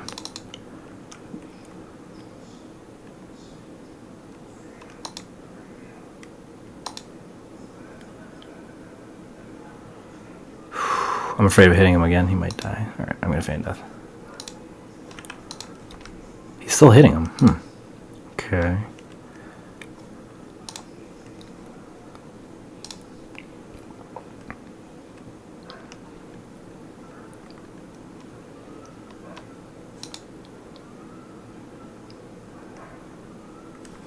It's resisting my spells. Come on. Nope. Resisted. Oh, that was unsuccessful. Okay. Okay, let me sit. There we go, and then feign death again. I just gained experience. Okay, darn it. So it's unsuccessful. How do you know if it was successful or not? Because it says it fell to the ground. If they just basically stop attacking me, right? Yeah, it is pretty damn low.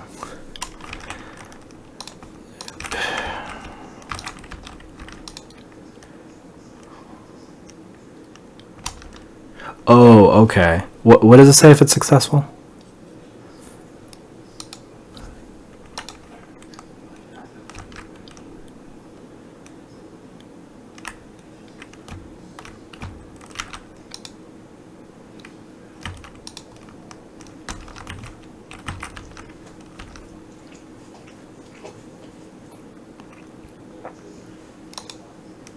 Has fallen to the ground.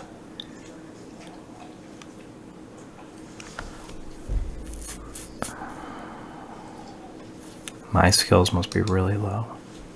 Has fallen to the ground.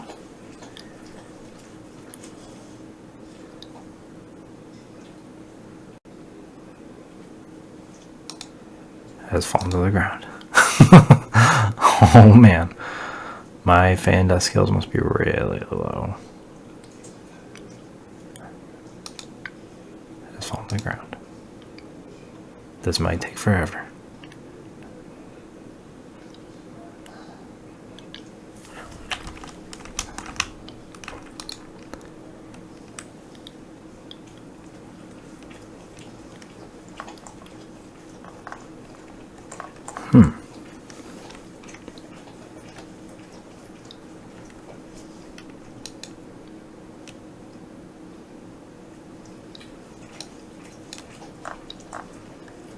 Has fallen to the ground. Okay, wow. I couldn't tell if that one was or not.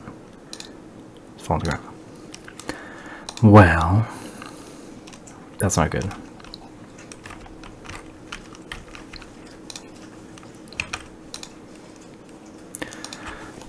I technically did level up several times. I could probably go back to my master and train in Fan Death. Bring it up a little, I guess. I don't know how much it would help.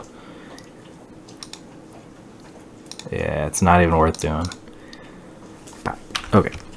I'm gonna back these guys up over to here.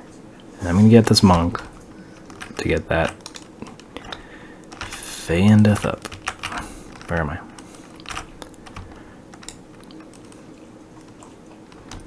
Why am I walking so slow? Oh my god, I'm almost dead.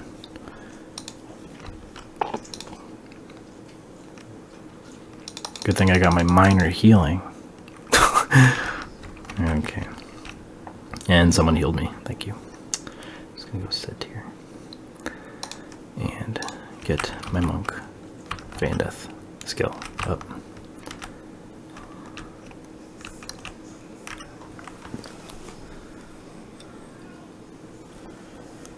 $45 points max? That's it? So 45, if I put 45 points into it, it'll be 100%.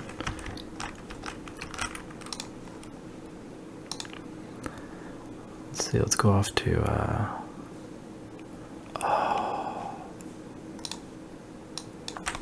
I don't have. Oh, there's a little guy watching. Let's see if he notices. I didn't put the POK book in Field of Bone.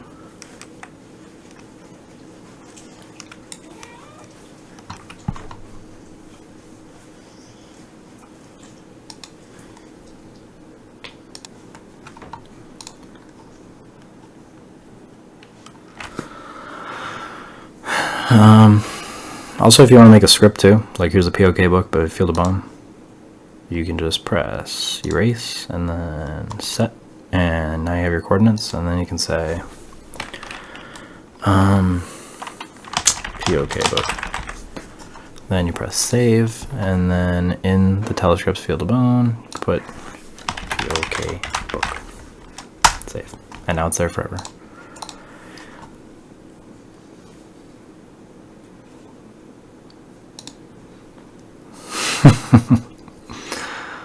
I'm back online.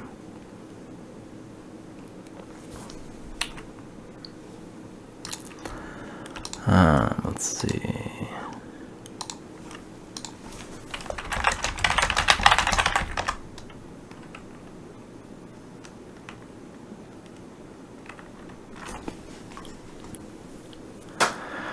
Okay, so we're gonna warp to Freeport, I guess.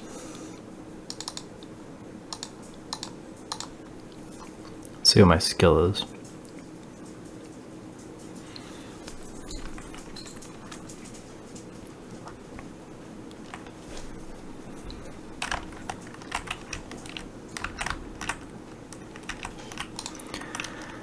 Okay, put this back at 3. I don't think I have. I really gotta put down the monk training coordinates too, because I really don't like trying to find this stupid theater of the whatever it's called.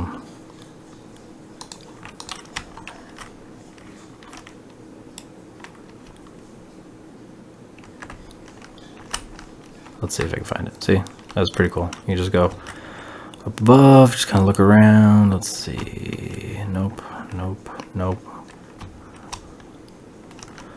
Where is this stupid theater? Here. And there we go. So we'll just make some coordinates right here. Oops. Monk killed.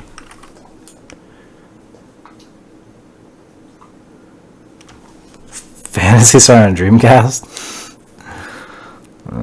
I still have the voltage line inducer that I made for it with the Raspberry Pi.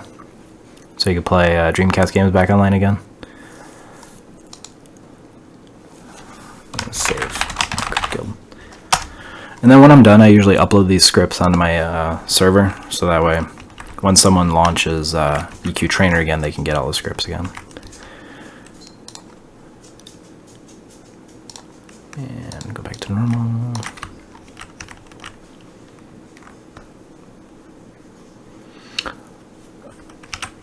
I think Phantasy Star on like Sega Genesis and stuff and Mega Drive, those are, I don't think they're very MMO like. I think they're very basic RPGs in my opinion.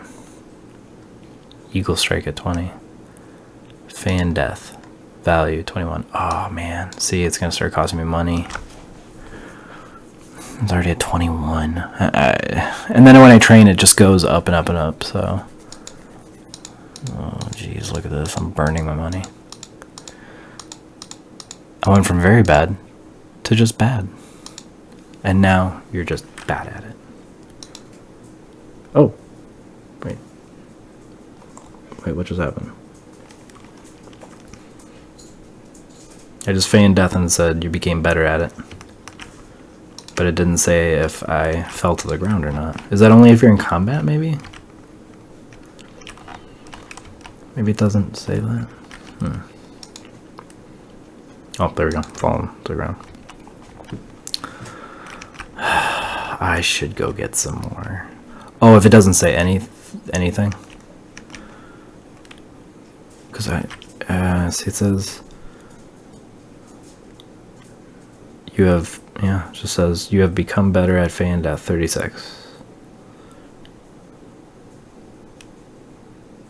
Okay, got it.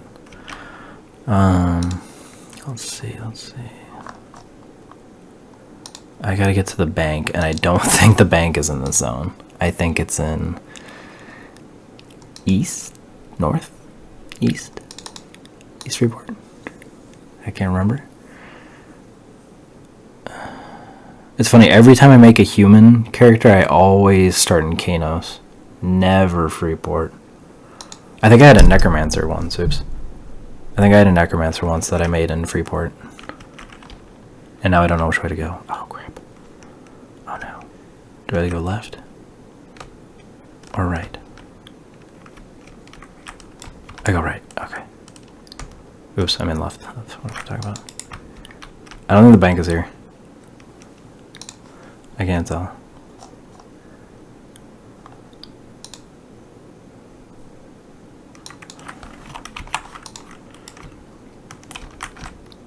Is the bank here?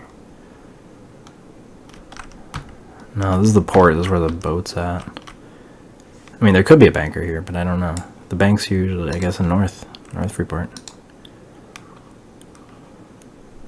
So, to get to North, that means I have to go back to West, and then to North.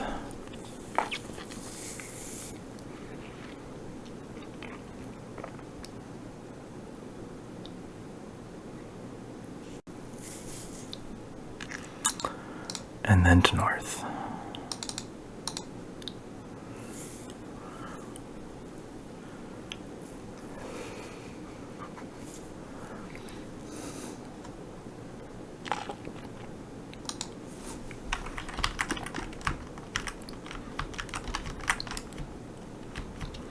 Come on, let's get way up here. Actually, I think I have the coordinates for bank. Bank. We're here. Okay. I'm gonna take out my money. And I'm gonna use it to get Fan Death.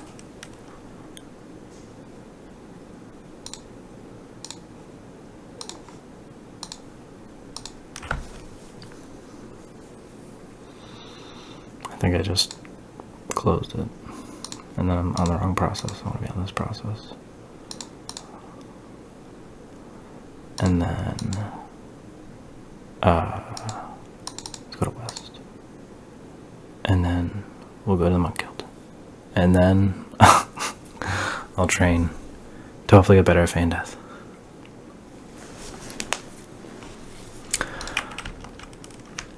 What? Where am I?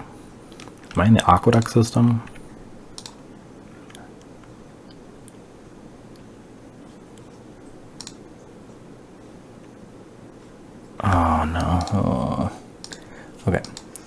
I gotta open up the other EQTrainer.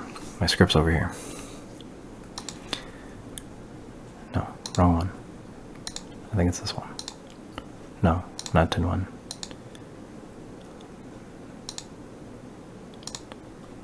Oh, I didn't know my monk and enchanter's names were so close to each other. Monk Guild. Okay. And now I get to train Infinite Death. Oh my god, now it's 2 gold. Below average. Okay, we're now in the below average. Ooh. Ooh, that was no message that time. Am I dead? I'm dead.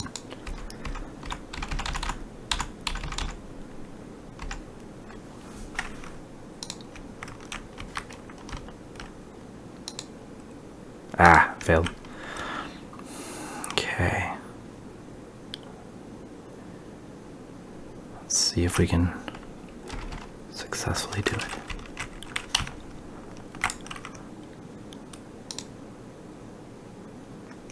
Okay, that time it was successful. I need food too. I'm almost out of food. And I don't know where to get more. Let's see, where to get more.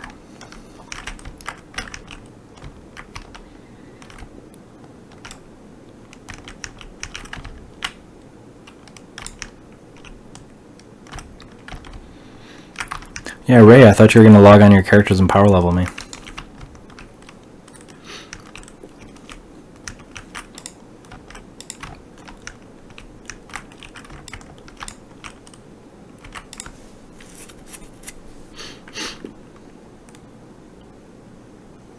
Patching for AK.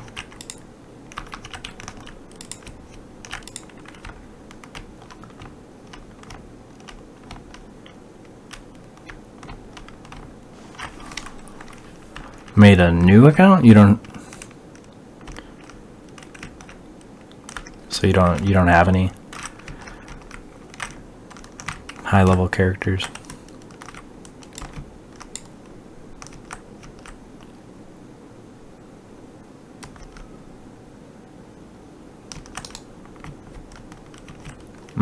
Okay. Why is it so hard to always find merchants who'll sell food and water? It shouldn't be hard. Is it always inns? Do inns always sell?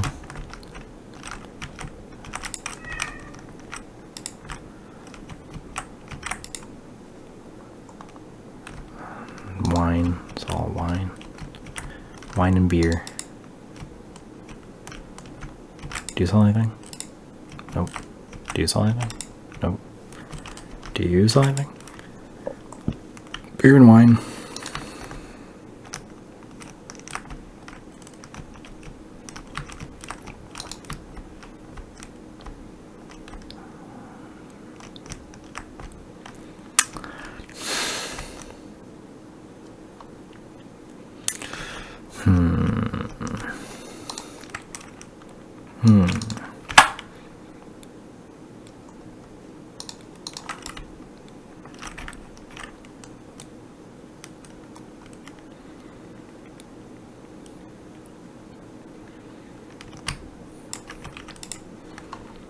Nope. I don't know why I thought he would. Food and water. Food and water. Just the basics to survive. Who will sell them to me? Apparently nobody.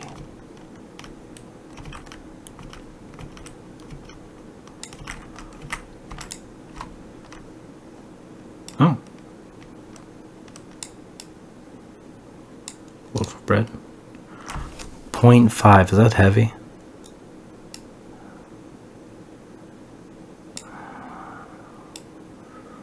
Bottle of milk is 0.4. Okay. Well, I'll buy 20, I guess. Because I know that weight is kind of important for monks to keep down, right? Because they have like some sort of natural armor or something like that. Bottles of milk are ridiculously cheap. Okay. Let us go back to the POK book.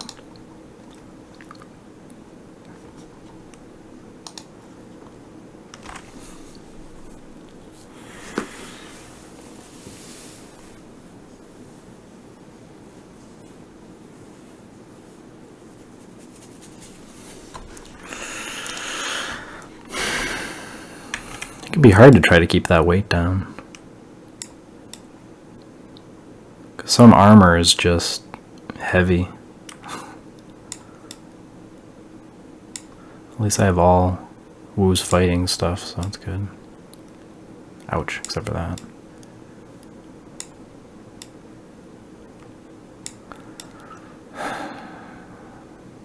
That's pretty good, yeah. Everything's pretty good. It's just this food. It's ridiculously heavy. See, at least that's 0.1. That's one. That's a pound. A pound of bread cakes.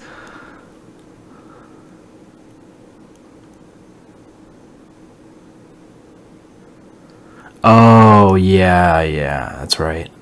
Weight resistant bags. Yep. Or weight reducing bags. I have to get those. That would help. They're expensive though, right? I have 100 plat. I'm not sure what they could buy me. Alright,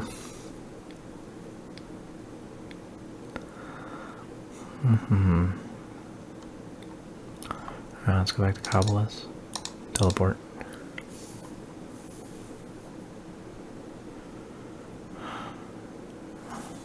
Cheap as in possibly below 100 plat.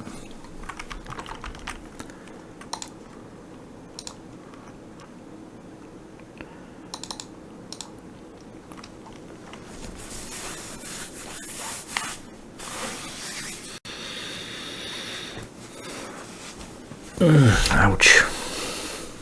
Well, there is a bazaar, so I'll have to check that out sometime.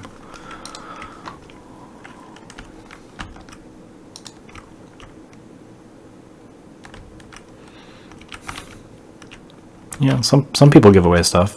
The whole set of Wu's fighting, and even this, the robe of living fungus and everything was just donated to me. I was just I think I was asking for buffs in by Darkbank, and I was just like, who wants to give me buffs? And then one guy comes up to me and says, here you go, have a full set. You don't have to give me anything. It's just some people are nice like that. Alright, where can I set up camp here? Where can I set up camp? That guy's kind of got that area. Or that girl XR. Because you can totally tell that's a girl. Maybe this wall. I can probably go right here.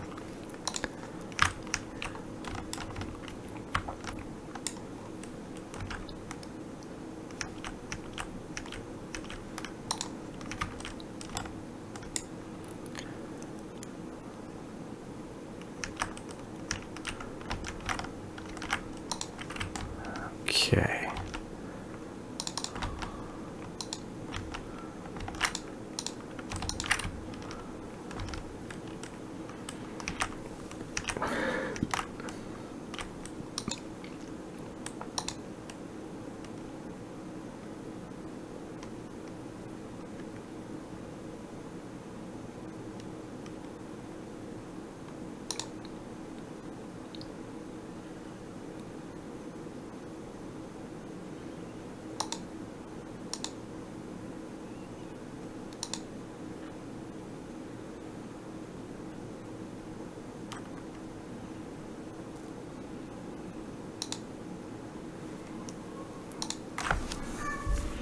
Failed twice. Come on. Failed 3 times.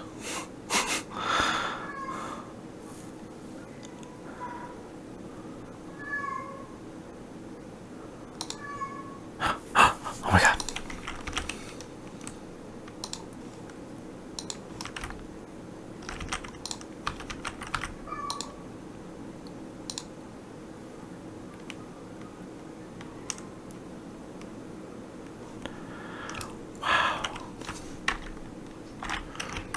Almost half a bubble. Kinda, almost.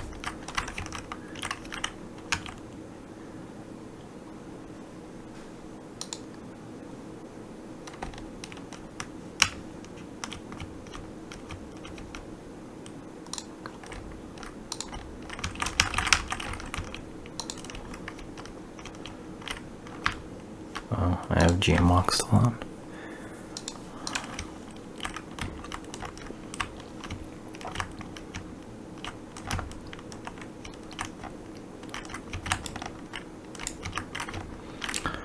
Okay, let's see.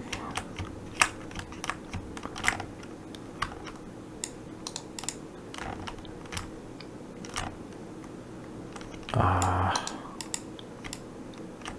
don't know if I could pull just the one.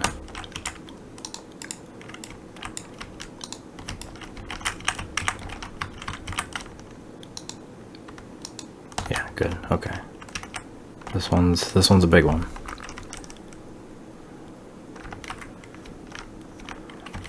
Whoa, whoa, whoa, no, attack me. Sheesh. Get over here. Here, you can get a little close.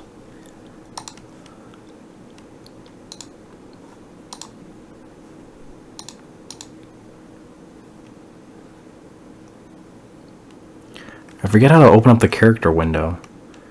Once I have it closed, I can't find it. I can't see how much HP my monk has. Like, God. I hate when that happens. It's like the worst. I don't know if it's a glitch or I do it on accident. It's like some sort of key that you hit and then it just hides it. Okay. Oh, Jesus, it worked. Okay.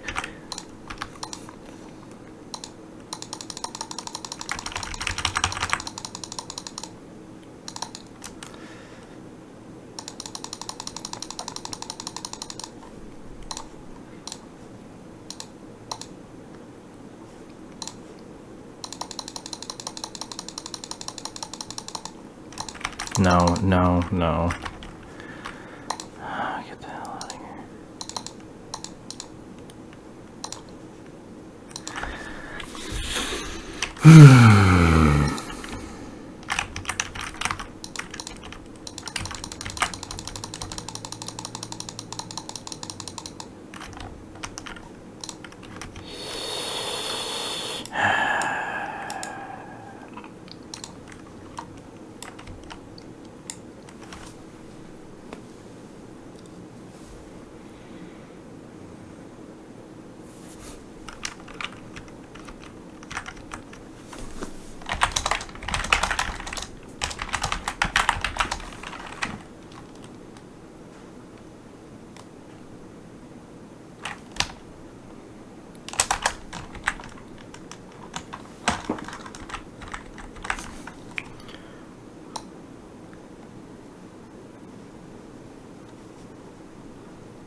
It's so stupid. It's beneath the window. It's like this always happens.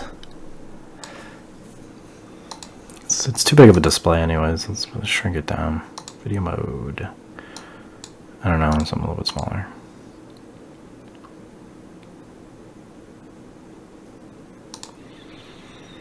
It's right down here. This always happens. It always somehow gets stuck underneath. It's gotta be a glitch. It's right here. Can't believe the druid died. So dumb. That skeleton was just probably way too high in level for me. Okay. Let's get back to the POK book.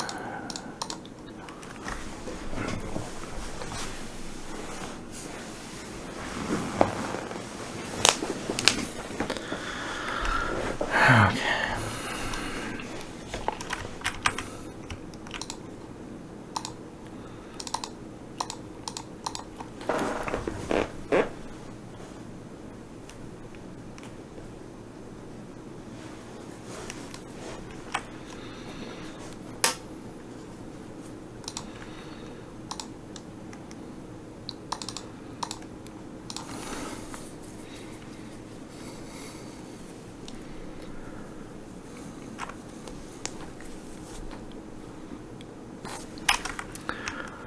Okay.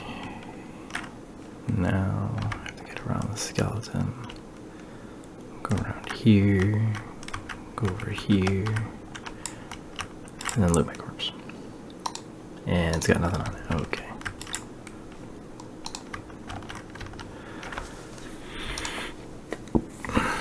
Okay, so I think everything that I pull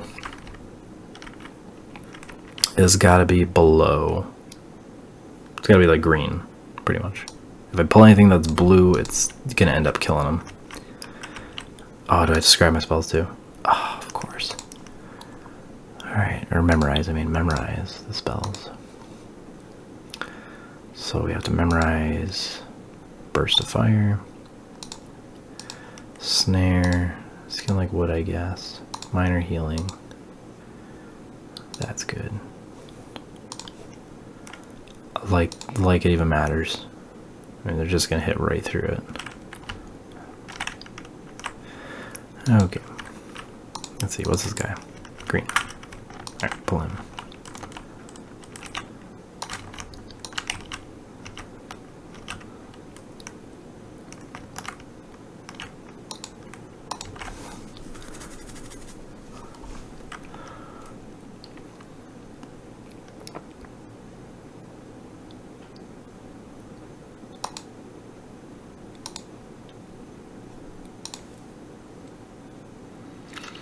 Failed.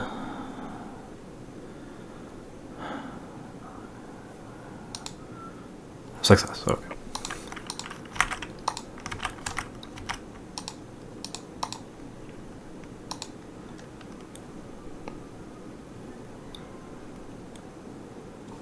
Yeah, there we go.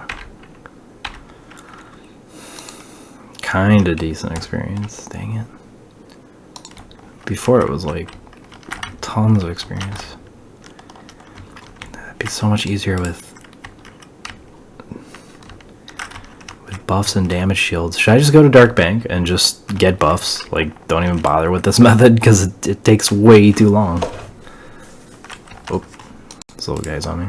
Oh, he's blue. Okay. Oh, I successfully mended it. Even if I don't get, like, the Enchanter buffed, like if I just get the Druid buffed, I think that would help out tremendously. So I think I'm going to do that. I'm gonna pull the Enchanter back.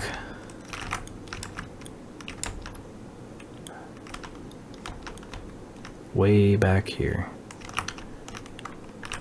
And then I'm going to pull...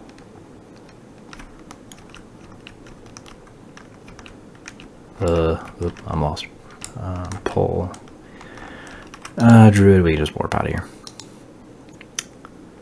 Go to Field of Bone. Go back to POK. Go to Dark Bank. Ask people for buffs. And just come back in here and just tear it up. Tear it up and power level.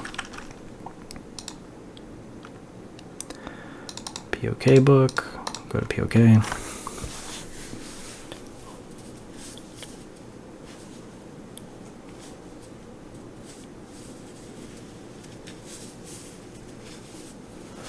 Okay. I think I actually saved Dark Bank as yeah, I did. Good. Dark Bank. Boom. We're here. Get out of here. Go over here. Please tell me someone's here that can buff me. That's a cleric, isn't it? That's a cleric. Bard? Yeah, Bard. I don't know who that is.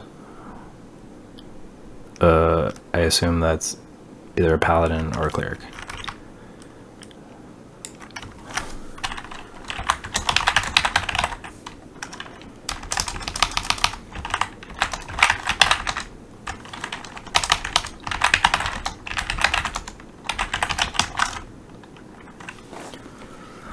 Alright, I'm gonna ask chat for buffs. I'm gonna get a quick drink. Be right back.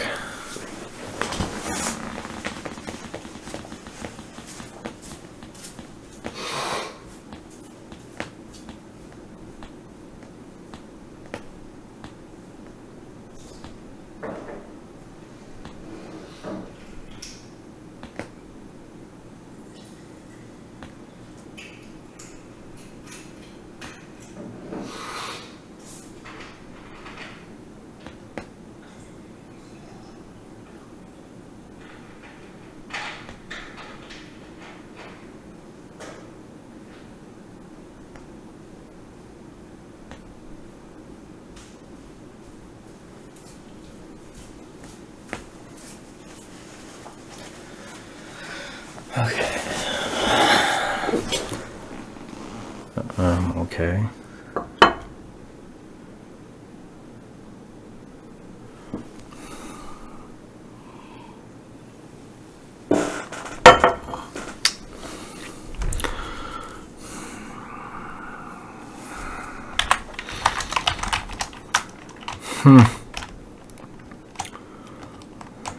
No druids. There's a few shamans.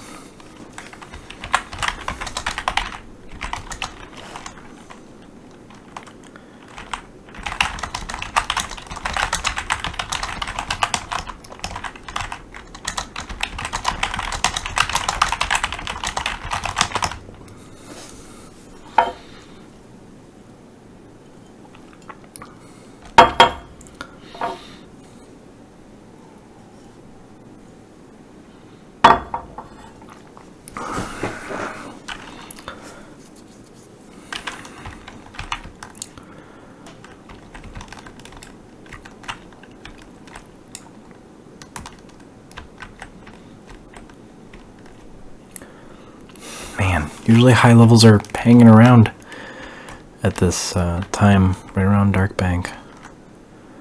I can go to normal bank, see if anyone's there. Sometimes they kind of hang around outside of here. Nope, nobody. It's a bard. Oh my god. The whole server's dead right now.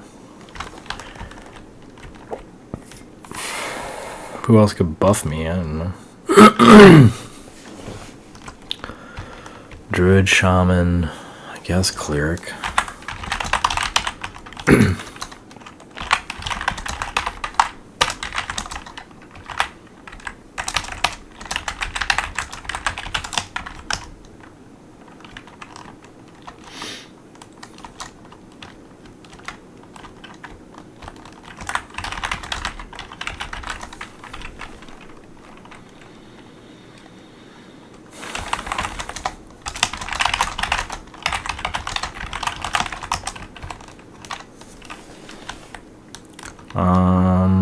Probably with the move 2.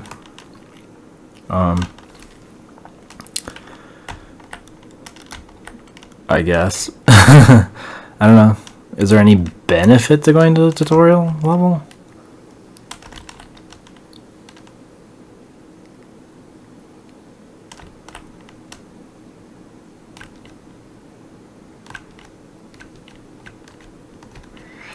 Because if you could do the move to command and then just move to tutorial or something.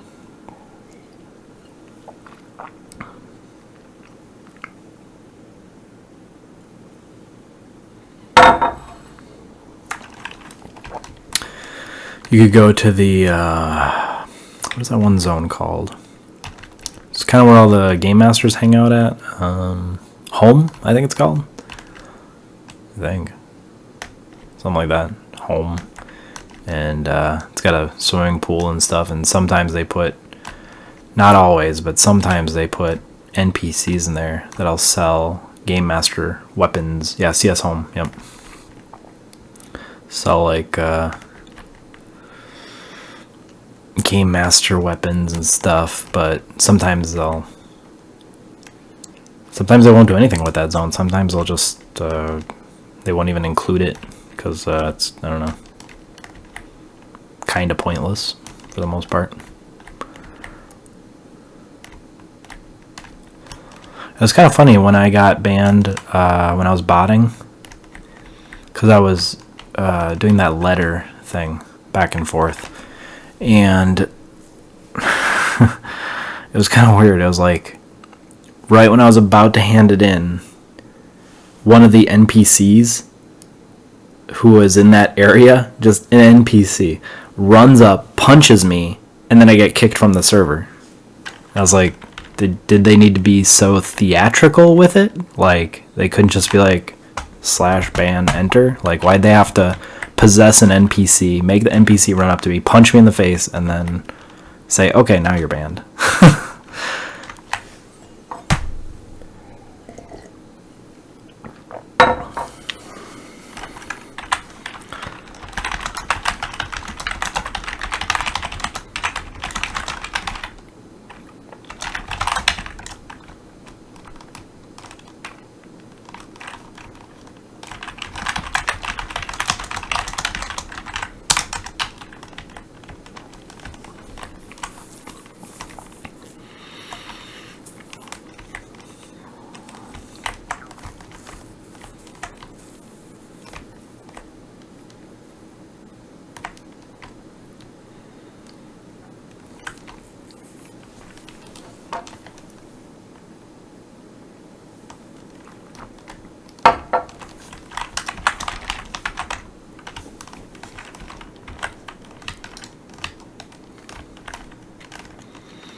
Just trying to chat in the group and find anyone who has a high level willing to give buffs. It's terrible.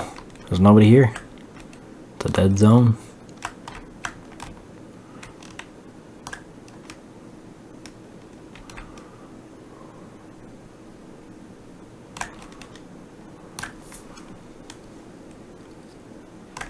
I just need one druid. Just give me a druid who has skin like diamond, a damage shield, regen.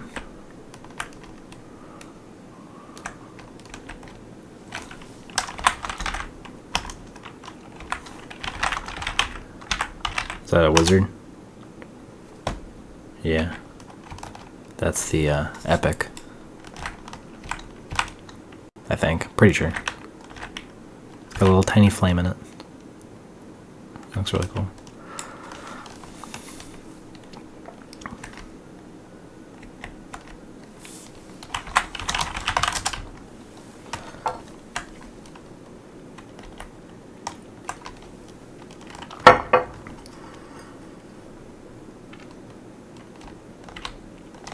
Did you do the EQW2 optional stuff? That's what I'm using.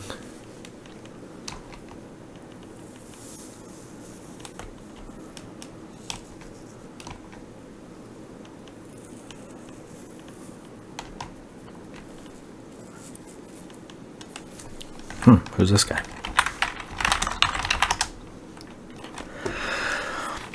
A warlock. Nope, that's not gonna help me. You give me dead man floating, but that's not gonna help. Really need a druid. Who all druid? That's a lot of druids. Oh, fear plane, high keep. No, I don't know if I want to go there.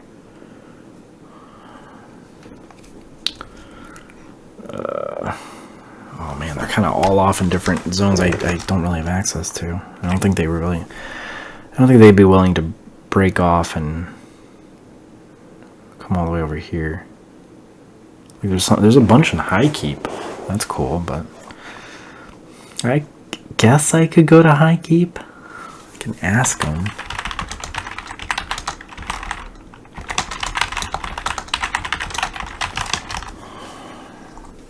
Be a little dangerous, but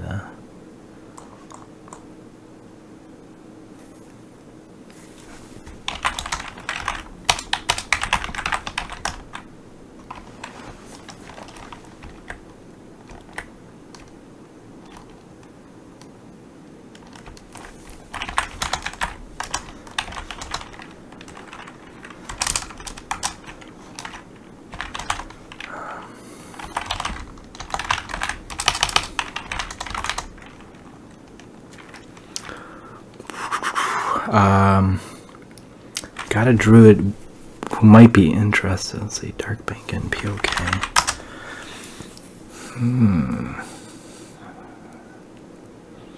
Well, Ray, if you can make it over here to Dark Bank, you know, then you could get some buffs and we could all power level.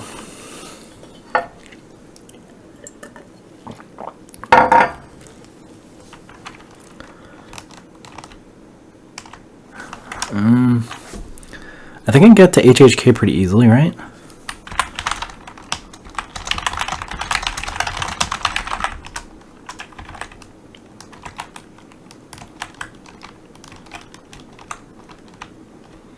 Seriously, I am so desperate for these buffs. If I have to go there. Wait!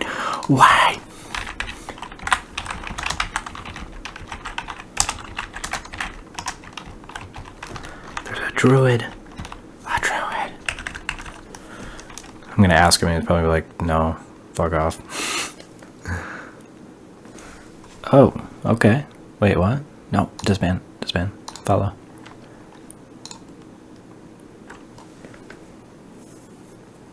Oh, incoming buffs. Finally. Whoa. Okay, he's level 60. Protection of the Glades. Hell yeah. Oh, that's it? No damage shield?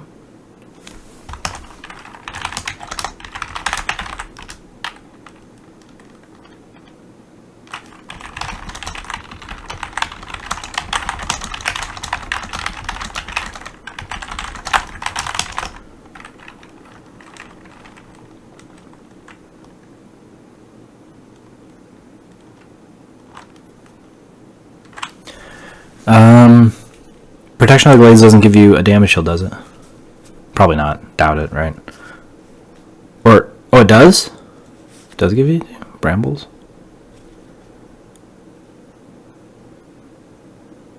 I don't know much about Protection of the Glades. All I know is it's like a really high level buff. That's all. That's pretty much all I know. Oh, I need brambles. Okay. I asked him, but he hasn't responded yet. Yeah, if you want that Protection of the Glades, get here like now.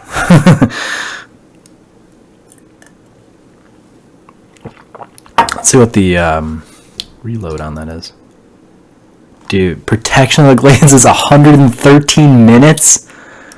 Oh my god. Hell yeah.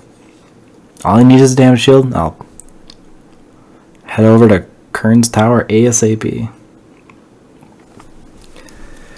Come on. Come on. Just give me a damage shield, man. Come on. Damage shield.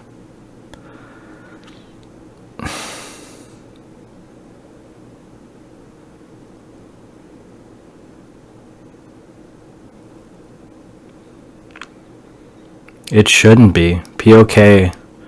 There's like hardly anybody here. You should be able to jump in here.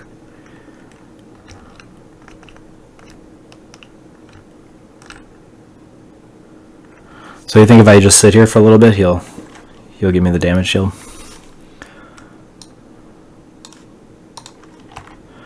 I'll sit here for a little bit and see if he gives it to me.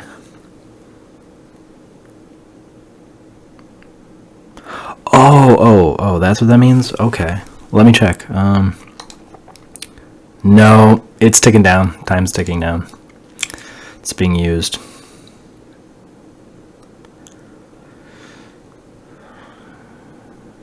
I'll wait 3 minutes and I'll see if he responds by then. I kind of just wish he would just say, like, you know, sure, I'll give it to you in just a minute or something. He's saying nothing. He's just sitting there. He's like, whatever. I'm just going to ignore this guy. Wait a minute. Who's this? Hello. I found another druid, level 60. If I could get maybe like a regen. No, wait. No, I'm sorry. Protection of the Glade already gives regen. If I could get a damage shield, that would help a lot.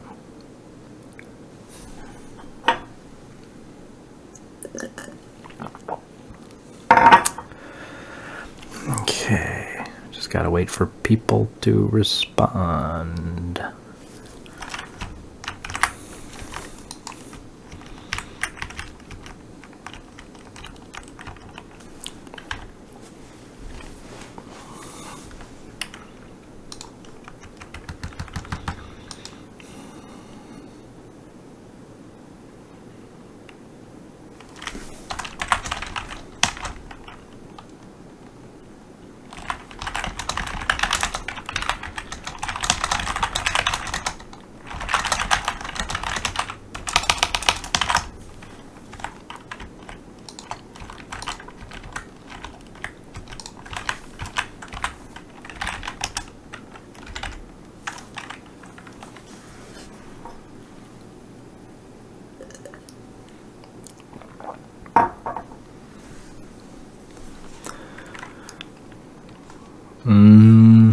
How do I invite you?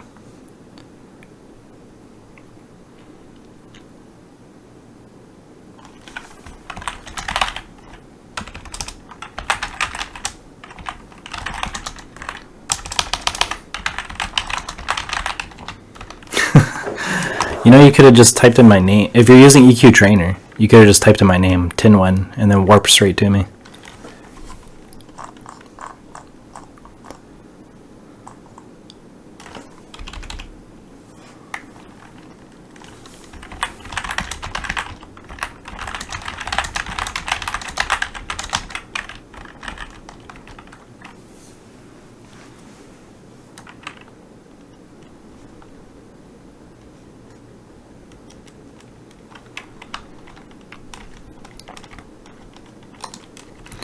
Alright, I'm heading off.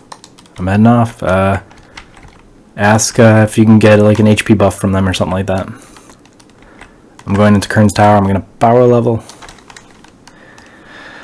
Okay, let's go to Kern's. Cobblestone, boom, go right there.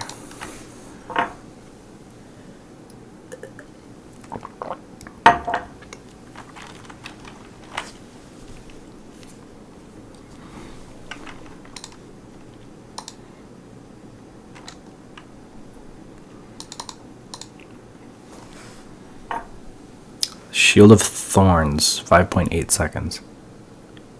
I don't know how good that is, Shield of Thorns.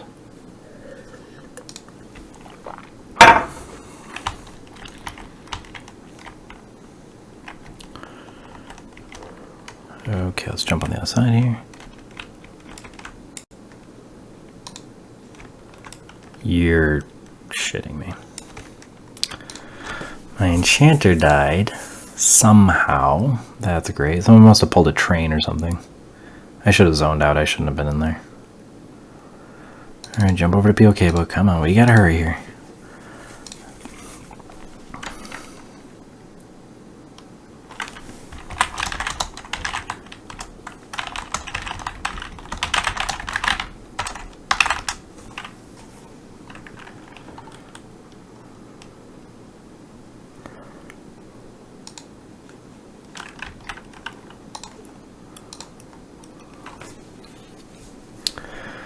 Okay, now let's jump over to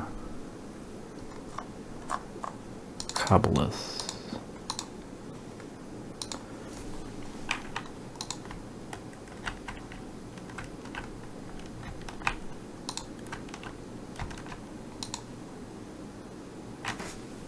Oh my god.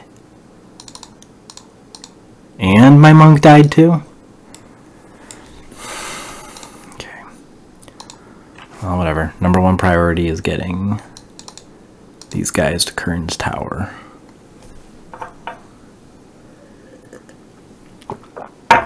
Monk can wait. His corpse not gonna decay right away. Okay, now we're in. And you invite him. And you accept that.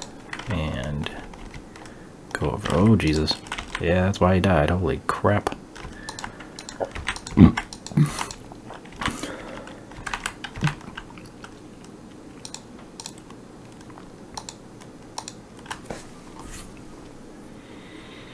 That's pretty good. 24.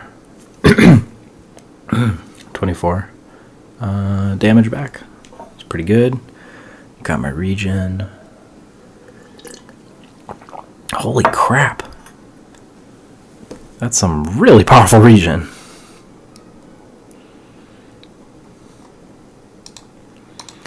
Alright, let's get you over to Kern's Tower.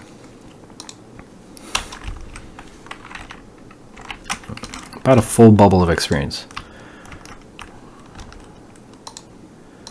Come on, let's get revenge for the death of several of my characters. I do not want to lose this monk's corpse here. Some good stuff on here. Probably lost some experience too. Alright, there we go. Got everything.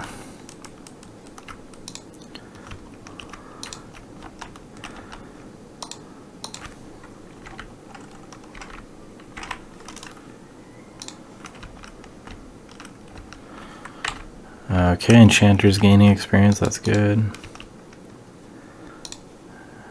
Gotta scribe my spells again.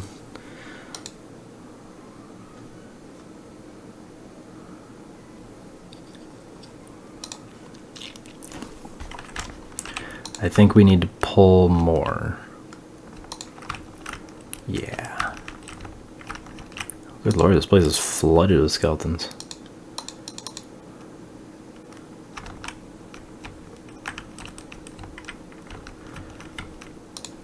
Yeah, because that damage shield's gonna fall pretty soon. I gotta keep pulling.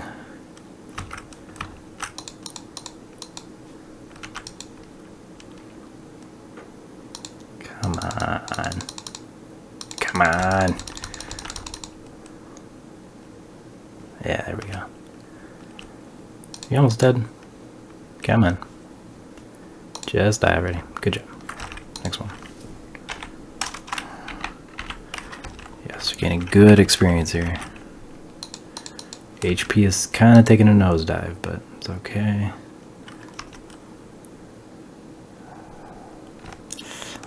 Oh boy. Maybe not okay, I don't know. Holy mackerel. They can hit like a truck.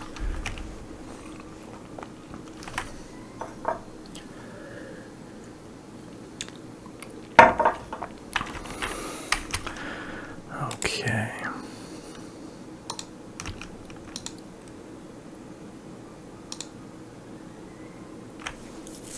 Ah, I resisted it.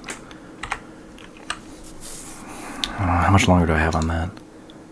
0.5, half a minute. 30 seconds. Oh no. Oh, that sucks so bad. Oh, and my health is not good enough to take another one on. I have to sit. I need a druid to follow me in here. Help me power level. I could like tip him.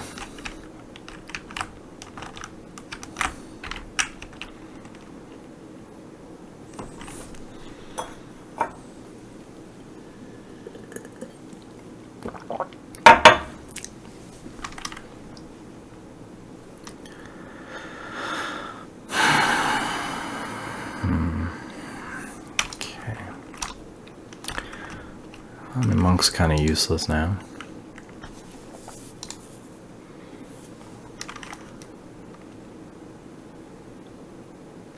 The HP is regenerating really slow. That's not good. Alright, back to the monk tactic now.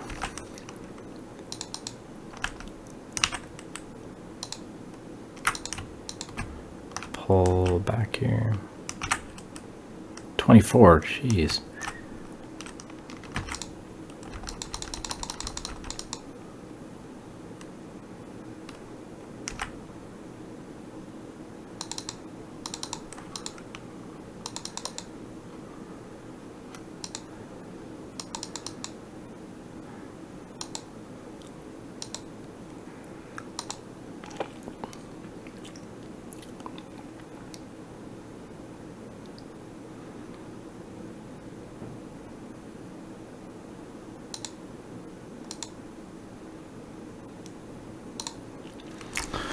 Failed feign death.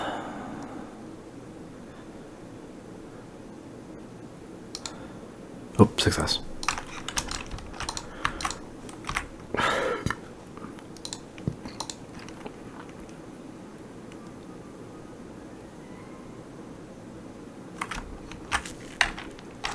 Good experience. Okay. Wow. Those skeletons hit so damn hard too.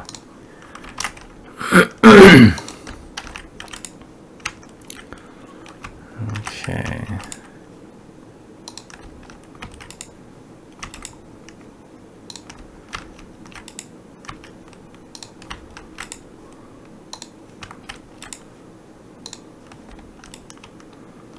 It's like 4 plat I pretty much picked up. Let me see. At least 2 platinum I just got there. It's blue to me. So we'll have to kill it because it's going to hit like a truck if I try to take it on with my druid. No, I'm on Alcabor right now. But EQTrainer can be used for Project 1999 as well.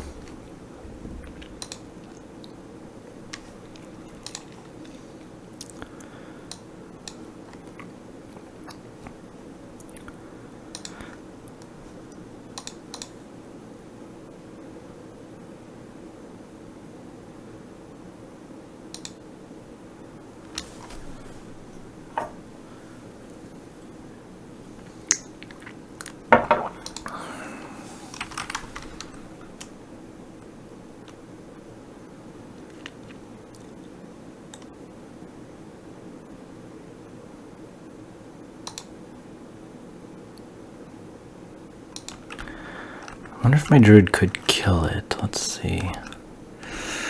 Maybe. Let's go back here. Make sure it's on the druid side.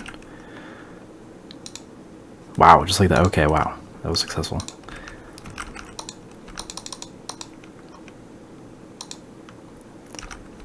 Resisted. No, I hit him for 1 damage. Come on.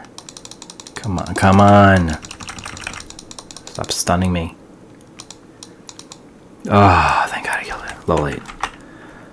Oh, seriously. Well, I think I have a no stun. I can do that. No stun. Never stun? Never stunned. There we go. Alright, we'll do that. No melee pushback. They kind of push back. Kind of, yeah, that'd be nice. Walk through doors and climb over objects.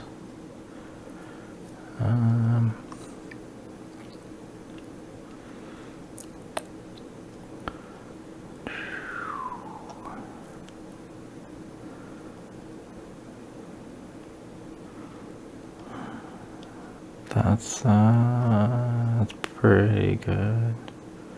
Yeah, that's pretty good. Okay.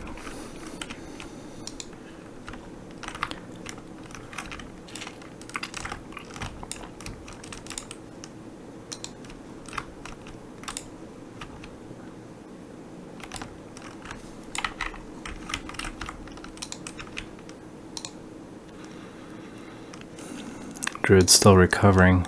Come on. Hurry up.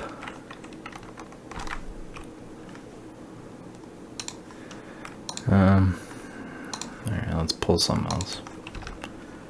Something that doesn't hit too hard.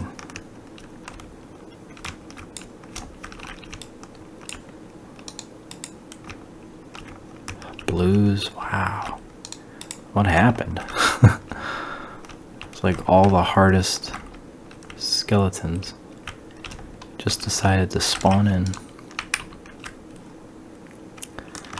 Let's pull him back. Way back to here. What the? Are you hitting my druid? What the heck? What the heck are you doing?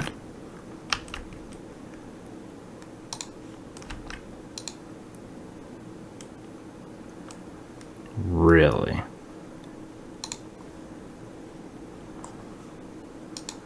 Okay.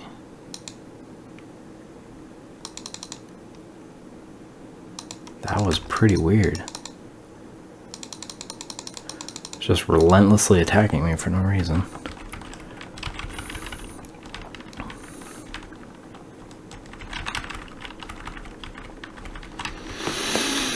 Yep, I know. It's fine though. I don't care. These are low-level characters, I'm just playing on them.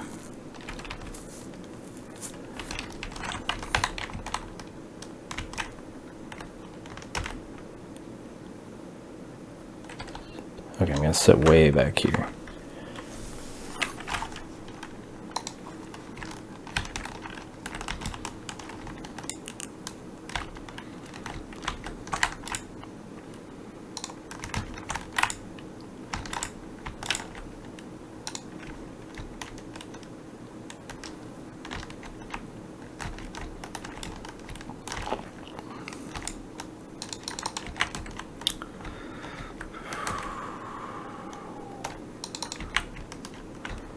Light blue, I just want a green one.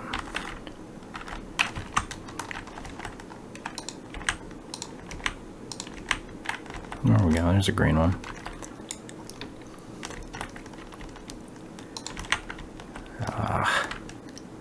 Yep, there he comes.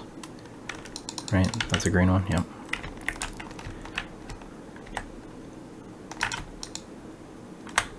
Yep, there we go. Come on over here. Okay, we seriously have to move faster than that.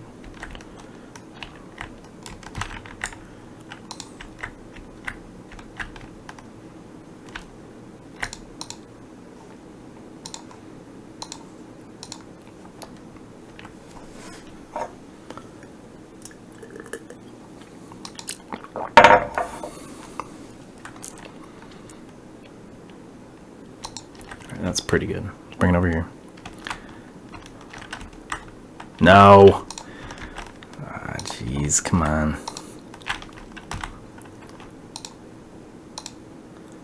Wait.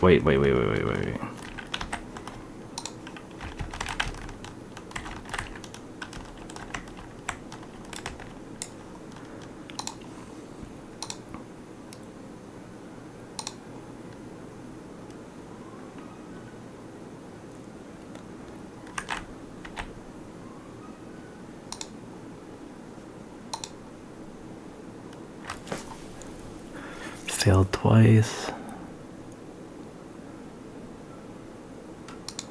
There we go.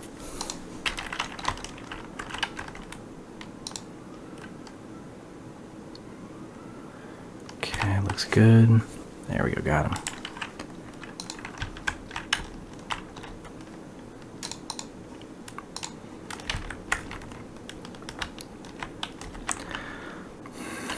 Might have to go back to POK and ask for another damage shield. Let's get these guys out of here. Zone out. Stand. Zone out. And stand. Zone out.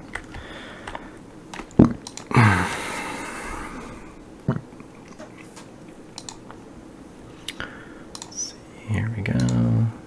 Warp to POK book.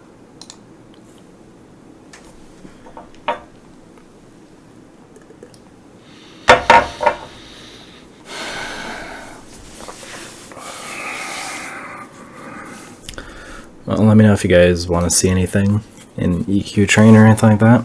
If you want me to explain some of the source code or anything, I can do that too. Let's see, Dark Bank. And, okay. Ah, the druids left. There are two level 60 druids that are sitting around here. They left.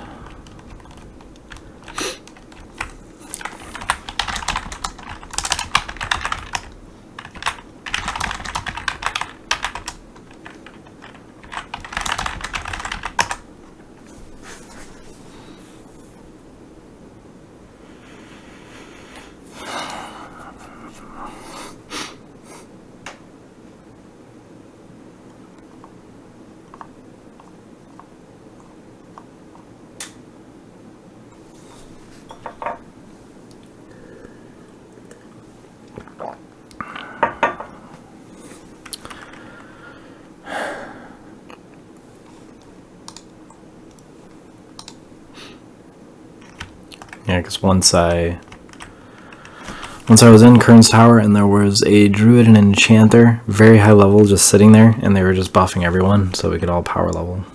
And it's like, wish I could hire someone to sit in there and I pay them, because I have at least 1,000 platinum to throw around. Yep, at least 1,000 to throw around. I could get some power levels here. I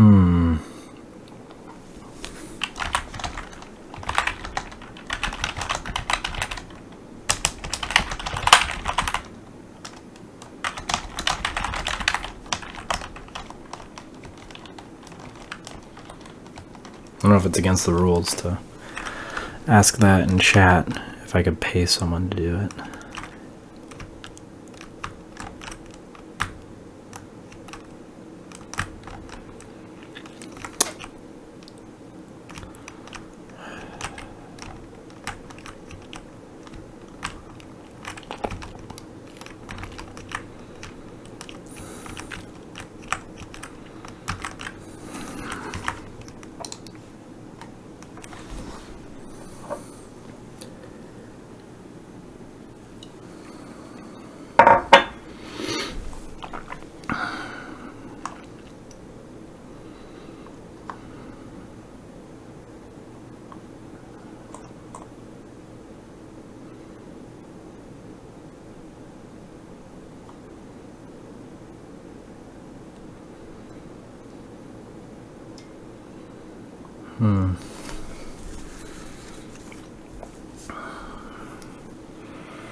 I wonder if it's just going to be more popular over the weekend, maybe.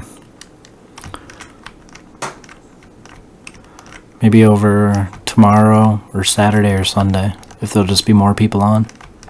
Especially during the day. Because right now, I don't know. There might be no one really on. Okay, let's sit in camp, I guess.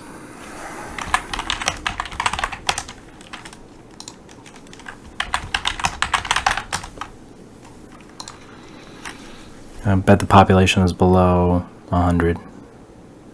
Just everyone's got work tomorrow, I guess.